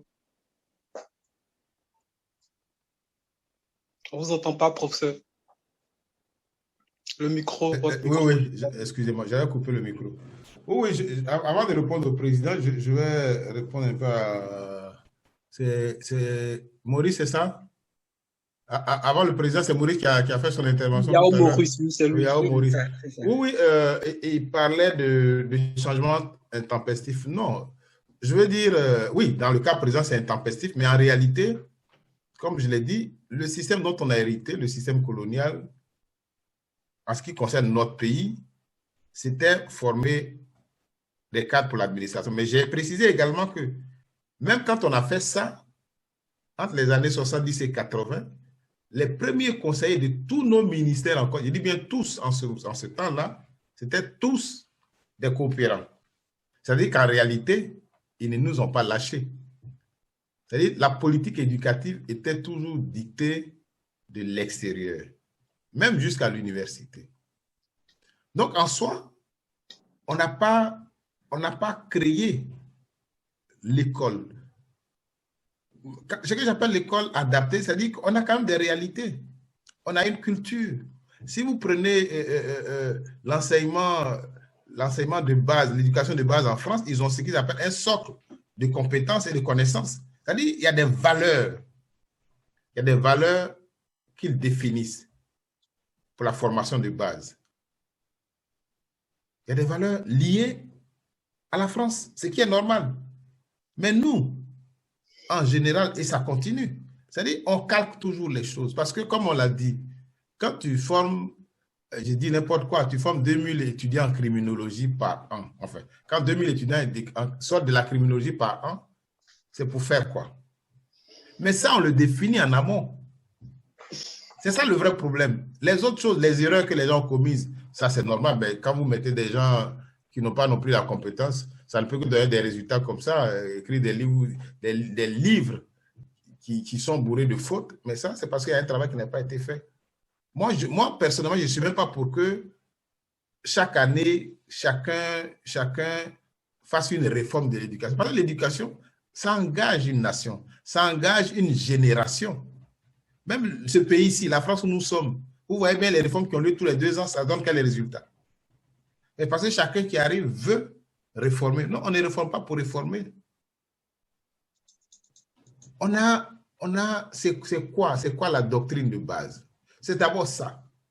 Et c'est à cela que moi, je vous appelle à la réflexion, c'est-à-dire que vous avez, pour certains, vous connaissez notre système, vous connaissez le système en France, mais je vous invite également à regarder ailleurs des autres systèmes pour que, à la limite, on fasse une synthèse de tout ça pour qu'on a, parce que j'insiste sur le fait qu'on doit adapter les choses à nos réalités. On parle de villages planétaires, c'est vrai, mais vous verrez que chacun arrive avec sa spécificité. Le système éducatif chinois n'est pas le même que le système français. Ça n'empêche pas que les Chinois soient performants. Le système japonais n'est pas le même, le système finlandais n'est pas le même, mais ils restent quand même performants. Ils sont ancrés dans leur réalité. Donc ça, comme je le dis, quand je dis l'État, peut-être que vous pensez simplement au gouvernement. Il n'y a pas que les gouvernants. L'État, c'est aussi, quelqu'un l'a dit tout à l'heure, toutes ces organisations de la société civile, mais en général, toutes nos organisations dans nos pays, c'est plus politique qu'autre chose. Hein? Même ceux qui se réclament de la société civile, généralement, ils sont surtout focalisés sur les débats politiques. Oh, il y a des débats de fond. Il y a des débats de fond. On ne peut pas prendre l'école en otage parce qu'il y a des problèmes politiques. C'est ce qui se passe malheureusement. L'école en Côte d'Ivoire a commencé à dégringoler à partir des années 90. Pour ceux qui sont à la FECI, vous savez bien, c'est à partir de 90. C'est vrai que dès 80, il y avait déjà des difficultés économiques. À partir de 90, quand il y a eu la libéralisation de l'espace politique, mais ça a eu une incidence énorme sur l'école. On a parlé des parents d'élèves, mais en réalité, on les voit où? On les voit quand il y a des instances politiques. On ne les voit pas dans la gestion de l'école. Comme ça se fait ici. Les co-gestes dont vous avez parlé, les co-gestes, comme quelqu'un l'a dit, c'est devenu tontine. Ils ne gèrent que l'aspect financier des choses, les cotisations des élèves. Mais dans quelles conditions les élèves apprennent? comment eux ils voient l'école, comment ça doit se passer, ils ne participent pas réellement. Donc voilà. Pour répondre donc au président, pourquoi il y a eu cet exode massif? Mais c'est dû aux difficultés qu'on avait. À partir de 90, il n'y a pas eu une année universitaire normale.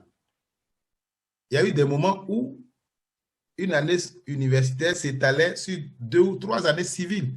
Et je vous le dis en connaissance de cause, puisque j'ai géré la chose. C'est-à-dire, l'année 2011-2012, ça va se faire en 2011, 2012, 2013 même. Si bien que certains passaient facilement 3 ans en première année. Voilà, parce que l'année n'est pas achevée. Ainsi de suite. Mais tout ça, aucun politique n'a eu le courage, par exemple, à un moment donné, de dire, bon, écoutez, on arrête tout. C'est vrai qu'il y a un coût. On arrête tout et puis on recommence. Non, comme on crée les grèves, bon, on accumule les années tronquées. Ça fait que l'extérieur n'avait plus confiance en notre système. Et c'est pour ça que beaucoup ont opté pour l'extérieur, parce que tu ne peux pas passer 3 ans en première année. Alors que ce n'est même pas de ton fait, mais parce que le système est bloqué. Des générations de bacheliers se sont retrouvés. Vous avez des gens qu'on a retrouvés qui étaient déjà là depuis 3 ans en première année, d'autres, les nouveaux bacheliers sont arrivés. L'année suivante, on a orienté des bacheliers, malgré le fait qu'on sait bien qu'il n'y a plus de place. Voilà. Donc, c'est lourd comme responsabilité. Et c'est pour ça qu'il y a eu un exode massif depuis 90. Passé à 90, les grosses perturbations ont commencé dans l'école, et notamment à l'université. Donc, ceux qui pouvaient ont dû partir. Moi, j'ai eu des cas où des universités nous ont écrit pour demander la validité du diplôme de tel ou tel. Des gens ont fait la maîtrise qui ont été obligés de reprendre la première année, même ici. C'est autant de difficultés qu'on a cumulées. C'est-à-dire qu'on a cumulé tous ces tares-là, et c'est ce qui suit encore notre système. Ça fait que si un système n'est pas performant, et vous voulez à tout prix orienter tous les bacheliers, ou bien on est content de dire, oui, cette année, il y a 80% de bacheliers. Oui, mais on en fait quoi? Ils vont où? C'est quoi l'avenir qu'on leur propose? C'est ce qui fait qu'il y a eu des départs massifs. Et à un moment donné, effectivement, l'État, enfin, les dirigeants étaient tellement préoccupés par leurs questions politiques qu'ils ont délaissé l'école. Ça fait que, bon, tous ceux qui pouvaient créer des écoles, d'ailleurs, vous verrez même que 60 à 70% des créateurs d'écoles, ce n'étaient même pas des gens du domaine. Voilà. C'est des gens qui avaient de l'argent. Bon, ils avaient la possibilité de payer des enseignants. Et voilà. Moi qui vous parle aujourd'hui, j'ai appris que dans mon village, il y a 2 collèges privés. Ça m'a tellement fait sourire. J'ai demandé qui sont les fondateurs de ces écoles, qui sont les enseignants de ces écoles. Et il y a beaucoup d'écoles comme ça, même au niveau d'Abidjan, des écoles boutiques. On sait, on en connaît l'existence, mais on ne fait rien parce que celui qui a créé ça, il a quelqu'un qui connaît au ministère ou je ne sais pas, n'importe où. Et puis, non, l'État doit avoir un œil sur tout ça. Parce que l'éducation, c'est le fondement. C'est le fondement d'une société. Si une société où les gens sont mal éduqués, ben écoutez, ça aura forcément des répercussions négatives sur la société tout entière. Si les gens ne sont pas formés, s'ils ne sont pas éduqués, on le voit bien même sur le plan politique. On voit bien que les gens ne sont pas formés. D'accord. Donc c'est tout ce système-là qu'il faut vraiment réviser ensemble avec toutes les composantes de la société pour avancer. D'accord. Merci, professeur, pour tous ces détails. Et donc, je passerai très rapidement la parole à Anaïs, qui a son mot à dire par rapport à tout ce qu'on a dit précédemment. Mon frère Achille qui est connecté. Anaïs, allez-y. Bonsoir, désolé, ce n'est pas Anaïs, c'est Parfait Quadio qui a demandé la parole. Au fait, je n'ai pas voulu me connecter pour ne pas créer d'interférence. D'accord. Parfait Quadio, responsable commercial dans une entreprise en Europe, membre de la GIS et du bureau. Je remercie le professeur de nous avoir accompagnés dans ce débat. Et au travers de ces interventions, je comprends pas mal de choses. Mais il y a un point qui m'intrigue beaucoup, c'est que de toute la ligne directrice que le professeur défend, la faute incombe aujourd'hui à ce que moi j'appelle l'État politicien, l'État politique. Mais moi, j'estime que l'État aussi repose sur des institutions fortes, dont l'université fait partie. Pour moi, aujourd'hui, l'université, c'est une institution qui peut et qui a les capacités de pouvoir s'auto-gérer. Sous la gouvernance, je peux me permettre, du professeur à l'université, il y a une faculté qui s'en est très bien sortie, la faculté des sciences économiques et de gestion, dirigée par le professeur Akengbo. À l'initiative de certains étudiants, on a mis en place des cotisations exceptionnelles qui nous ont permis de climatiser certains amphis, de nous doter de salles informatiques.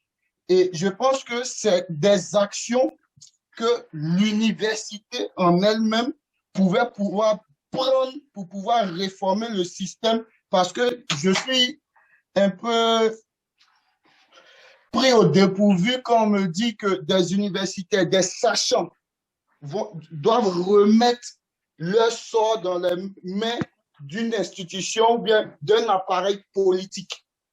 Alors que eux, ils ont toutes les capacités, ils ont toute la résonance pour pouvoir mettre en place des moyens, des actions pour pouvoir changer, sinon réformer les choses. Donc moi, j'aimerais savoir aujourd'hui, avec tous les différents colloques qui ont eu lieu, sans que cela ne puisse avoir un impact au niveau politique, quel est aujourd'hui le point de vue du professeur vis-à-vis des actions qui auraient pu être menées ou qui peuvent être menées pour pouvoir réformer ce système-là? Alors, professeur, vous avez la parole très rapidement, puisqu'on est pris un peu par le temps, professeur. Allez-y. Oh oui, il n'y a pas de souci. Non, moi, je remercie notre ami. Effectivement, moi, je connais bien le professeur Akengbo, puisqu'on a travaillé ensemble. Effectivement, il y a des volontés. Là où la volonté existe, effectivement, on peut obtenir des choses. Mais ça, c'est une question de management. Mais je veux dire, ça n'a rien à voir avec la réforme du système en tant que tel. Parce que ce que le professeur Akengbo a réussi en sciences éco, c'est une performance. Mais c'est une question de management. Il a pu, comme vous l'avez dit, avec vous, il a pu lever des cotisations, mais ça veut dire qu'il a eu les mots peut-être justes. Ça veut dire qu'il a trouvé la façon de gérer ces choses-là pour que l'UFR s'en sorte. Mais vous savez que l'université, c'est 13 UFR qui n'ont pas les mêmes réalités. L'UFR de sciences économiques a certainement des ressorts que les autres n'ont pas. Moi, je prends les UFR de sciences et techniques. Écoutez, un oscilloscope, vous ne pouvez pas l'acheter avec des cotisations des étudiants. Ce n'est pas possible. Un microscope à balayage électronique, vous ne pouvez pas avec vos cotisations l'acheter. Ce n'est pas possible. Donc, moi, je pense qu'il y a une impulsion qu'il faut donner. Vous savez que le budget de l'université, bien que l'université soit autonome, le budget en tant que tel n'est pas autonome. Pourquoi? Parce qu'il y a des règles de l'État qui s'appliquent à ce budget-là.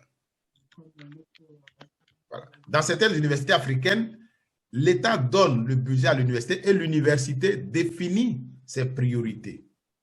Dans le cas de la Côte d'Ivoire, les lignes budgétaires sont pour l'instant figées, c'est-à-dire qu'il y a des lignes budgétaires, quelquefois on se retrouve avec des lignes budgétaires qui n'ont pas été utilisées et au prochain budget, l'État, puisque vous n'avez pas utilisé, l'État vous sucre cela. Donc, je suis d'accord, l'université, ça doit être l'endroit, le laboratoire où des idées doivent émerger pour effectivement faire avancer le système. Mais pour votre gouvernement, vous savez que le professeur Akengbo, jusqu'à ce qu'il soit Premier ministre, il était véritablement universitaire. Beaucoup d'autres étaient plus politiques. Vous comprenez? Donc, qui voyaient plutôt les aspects politiques des choses. Mais moi, j'ai fait l'université de Cocody. Ce qu'on pouvait faire en notre temps, aujourd'hui, ce n'est pas possible parce qu'il y a les effectifs. Je prends la fac des sciences où il y a du matériel sur lesquels moi, j'ai fait des TP en tant qu'étudiant et qui sont encore là, ce qui n'est pas normal, alors que les choses ont évolué. Et donc, j'en reviens à la volonté. La volonté, les universitaires peuvent avoir de bonnes volontés, mais je veux dire, ils n'ont pas toujours les mains libre pour engager des actions. Aujourd'hui, en sciences éco, il a réussi à le faire, mais il y a des UFR, dès que vous engagez peut-être des cotisations d'étudiants, ça peut déboucher facilement sur des grèves. Alors que si, même dans les textes, si on permet par exemple à des UFR d'aller chercher des financements, à l'INP par exemple, ça se faisait, l'INP avait la possibilité de rechercher un complément de budget par les prestations de l'école. Je pense qu'en sciences éco, ça s'est fait à un moment donné. Donc, c'est une question pertinente, mais en même temps, comme je l'ai dit, il faut que tout le monde s'implique dans la recherche de solutions. D'abord, c'est quoi les priorités? Qu'est-ce qu'on veut au bout de l'école? Qu'est-ce que l'État de Côte d'Ivoire attend? Parce que pour moi, c'est primordial. Une fois qu'on a défini les objectifs à atteindre, les moyens, on peut les chercher. Mais si ces objectifs ne sont pas clairs, si aujourd'hui, l'école est otage des luttes politiques, évidemment, ça ne peut donner que les résultats que nous connaissons actuellement. La Côte d'Ivoire a été à l'avant-garde des universités africaines. C'est l'une des premières universités où on a formé des cadres, pas seulement de la Côte d'Ivoire, mais d'autres pays. Parce qu'à ce moment, on était performant, on avait la possibilité. Aujourd'hui, il faut qu'ensemble, on se mette à rechercher cette volonté commune de faire avancer notre société. Parce que si on n'est pas formé, si on n'a pas les compétences qu'il faut, ben, écoutez, on dépendra toujours de l'extérieur. On dépendra toujours de l'extérieur. Donc, c'est une question de volonté. Il faut qu'on veuille le faire et puis qu'on se donne les moyens d'y arriver.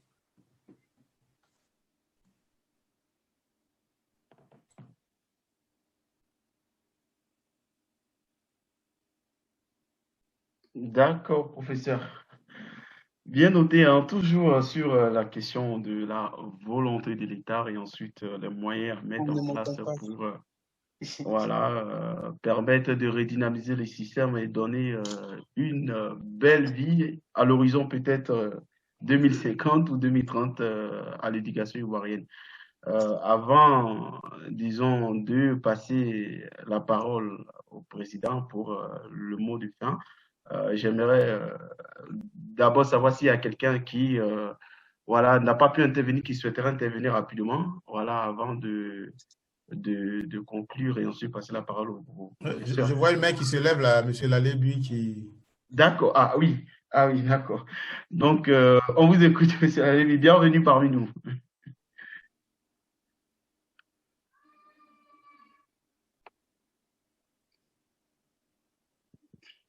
Apparemment, on n'entend rien. Monsieur Lalébi, vous nous... Son micro est coupé. Son micro est coupé, qu'il active certainement le micro.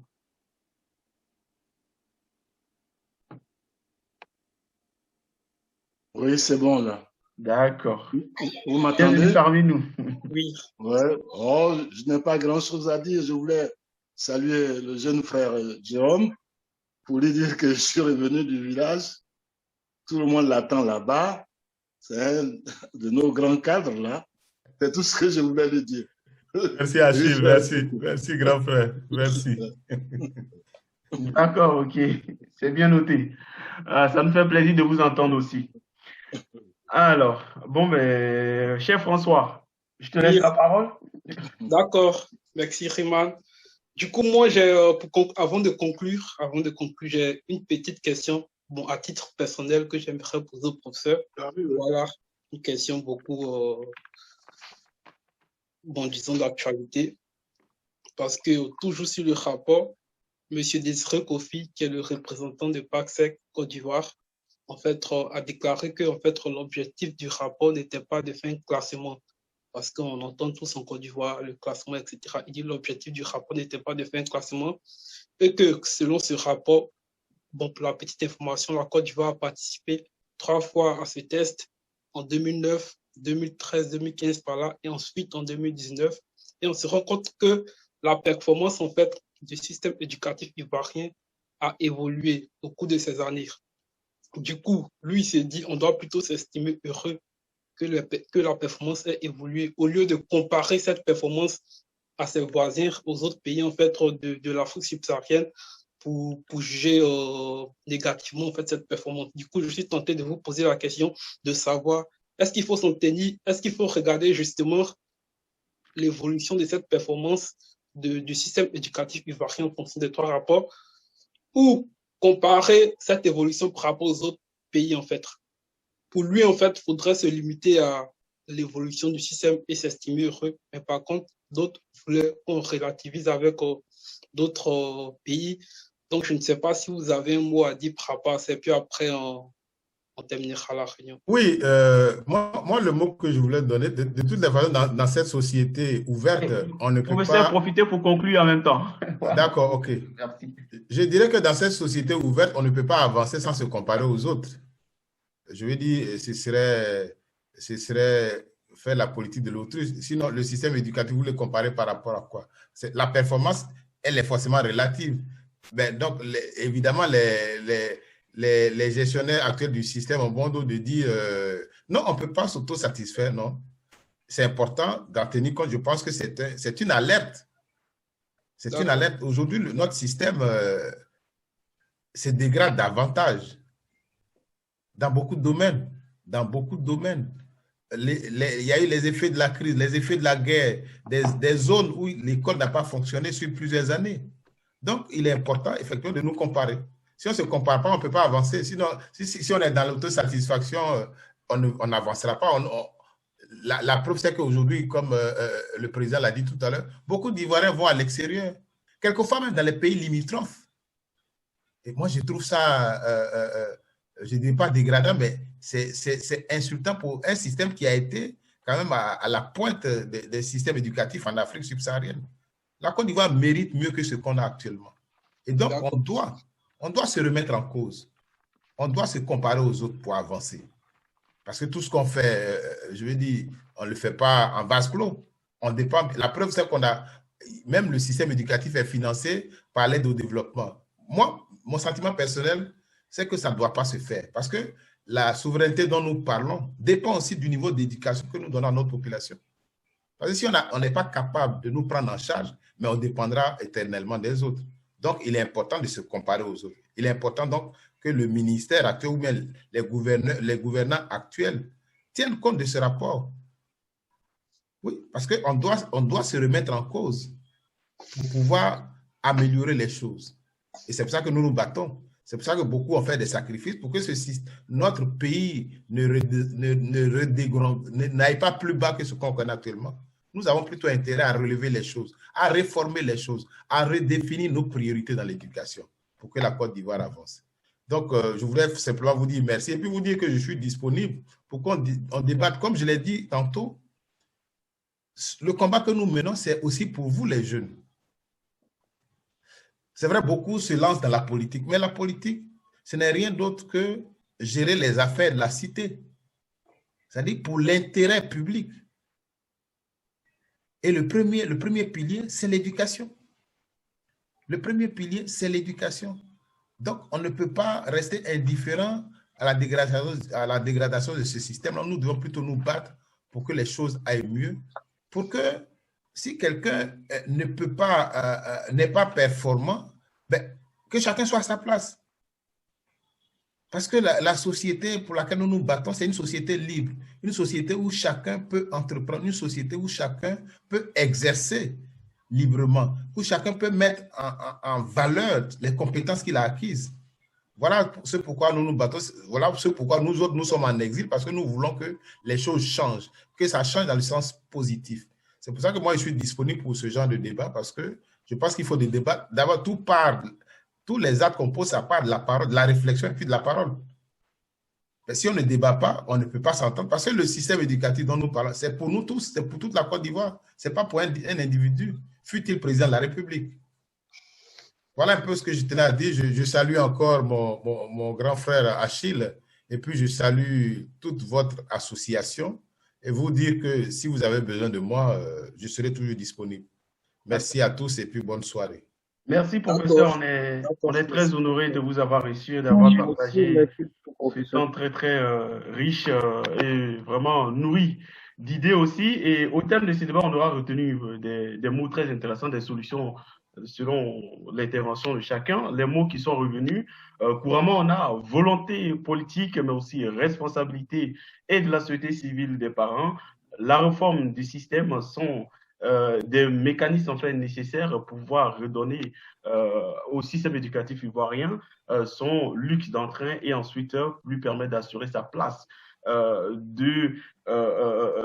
Sa place très primordiale au niveau international. Et vous avez touché la question aussi de la souveraineté dont l'éducation fait partie un élément. Donc, affirmer cette souveraineté en donnant en fait la chance à l'éducation d'affirmer sa place à l'international. Chers amis, chers frères, vraiment merci d'avoir participé à ce débat. Avant de clore cet épisode, nous allons passer la parole à Eva qui va nous faire une petite conclusion. Toutes les personnes qui n'ont pas pu intervenir ce soir, on est vraiment désolé, le temps a joué contre nous et on est vraiment désolé, il y aura encore, comme on a dit, c'est un rendez-vous hebdomadaire, il y aura d'autres thèmes très intéressants, voilà, sur lesquels vous pourrez vous prononcer désormais. Grand merci à vous et j'ai été heureux d'être en votre compagnie. Eva, je te laisse la parole. Ok, ben je vais juste remercier tous ceux qui ont été présents, remercier le professeur pour sa contribution. Je pense que le thème, on n'a pas, comme tu l'as dit, Riman, on n'a pas pu le traiter dans son entièreté et on pourrait pas, vu le laps de temps qui est assez limité. En même temps, voilà. Ce que je vais faire, c'est vous donner rendez-vous pour le 7 mai, plutôt. Oh là là. Est-ce que vous m'entendez tous? Oui. Vous m'entendez? Ok, d'accord. Parce que j'avais l'impression que ça s'était coupé. Donc, je disais que le thème était assez vaste et qu'on n'avait pas pu tout traiter, mais je pense qu'on y reviendra pour parler des éventuelles solutions que l'on pourrait apporter à notre système éducatif afin qu'il soit plus performant. Donc, on le garde dans un coin de la tête. Moi, je vous donne rendez-vous pour le 7 mai. Alors, pour un sujet qui sera à peu près dans le même domaine, on va dire, dans le domaine de l'éducation, ce sera plutôt sur le syndicalisme estudiantin.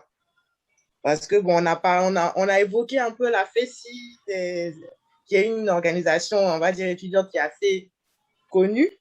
Donc, voilà, on traitera de ce sujet lors du prochain rendez-vous. Donc, je vous donne rendez-vous le 7 mai et voilà. Merci beaucoup d'avoir participé à ce débat. Merci. Bonsoir à tous.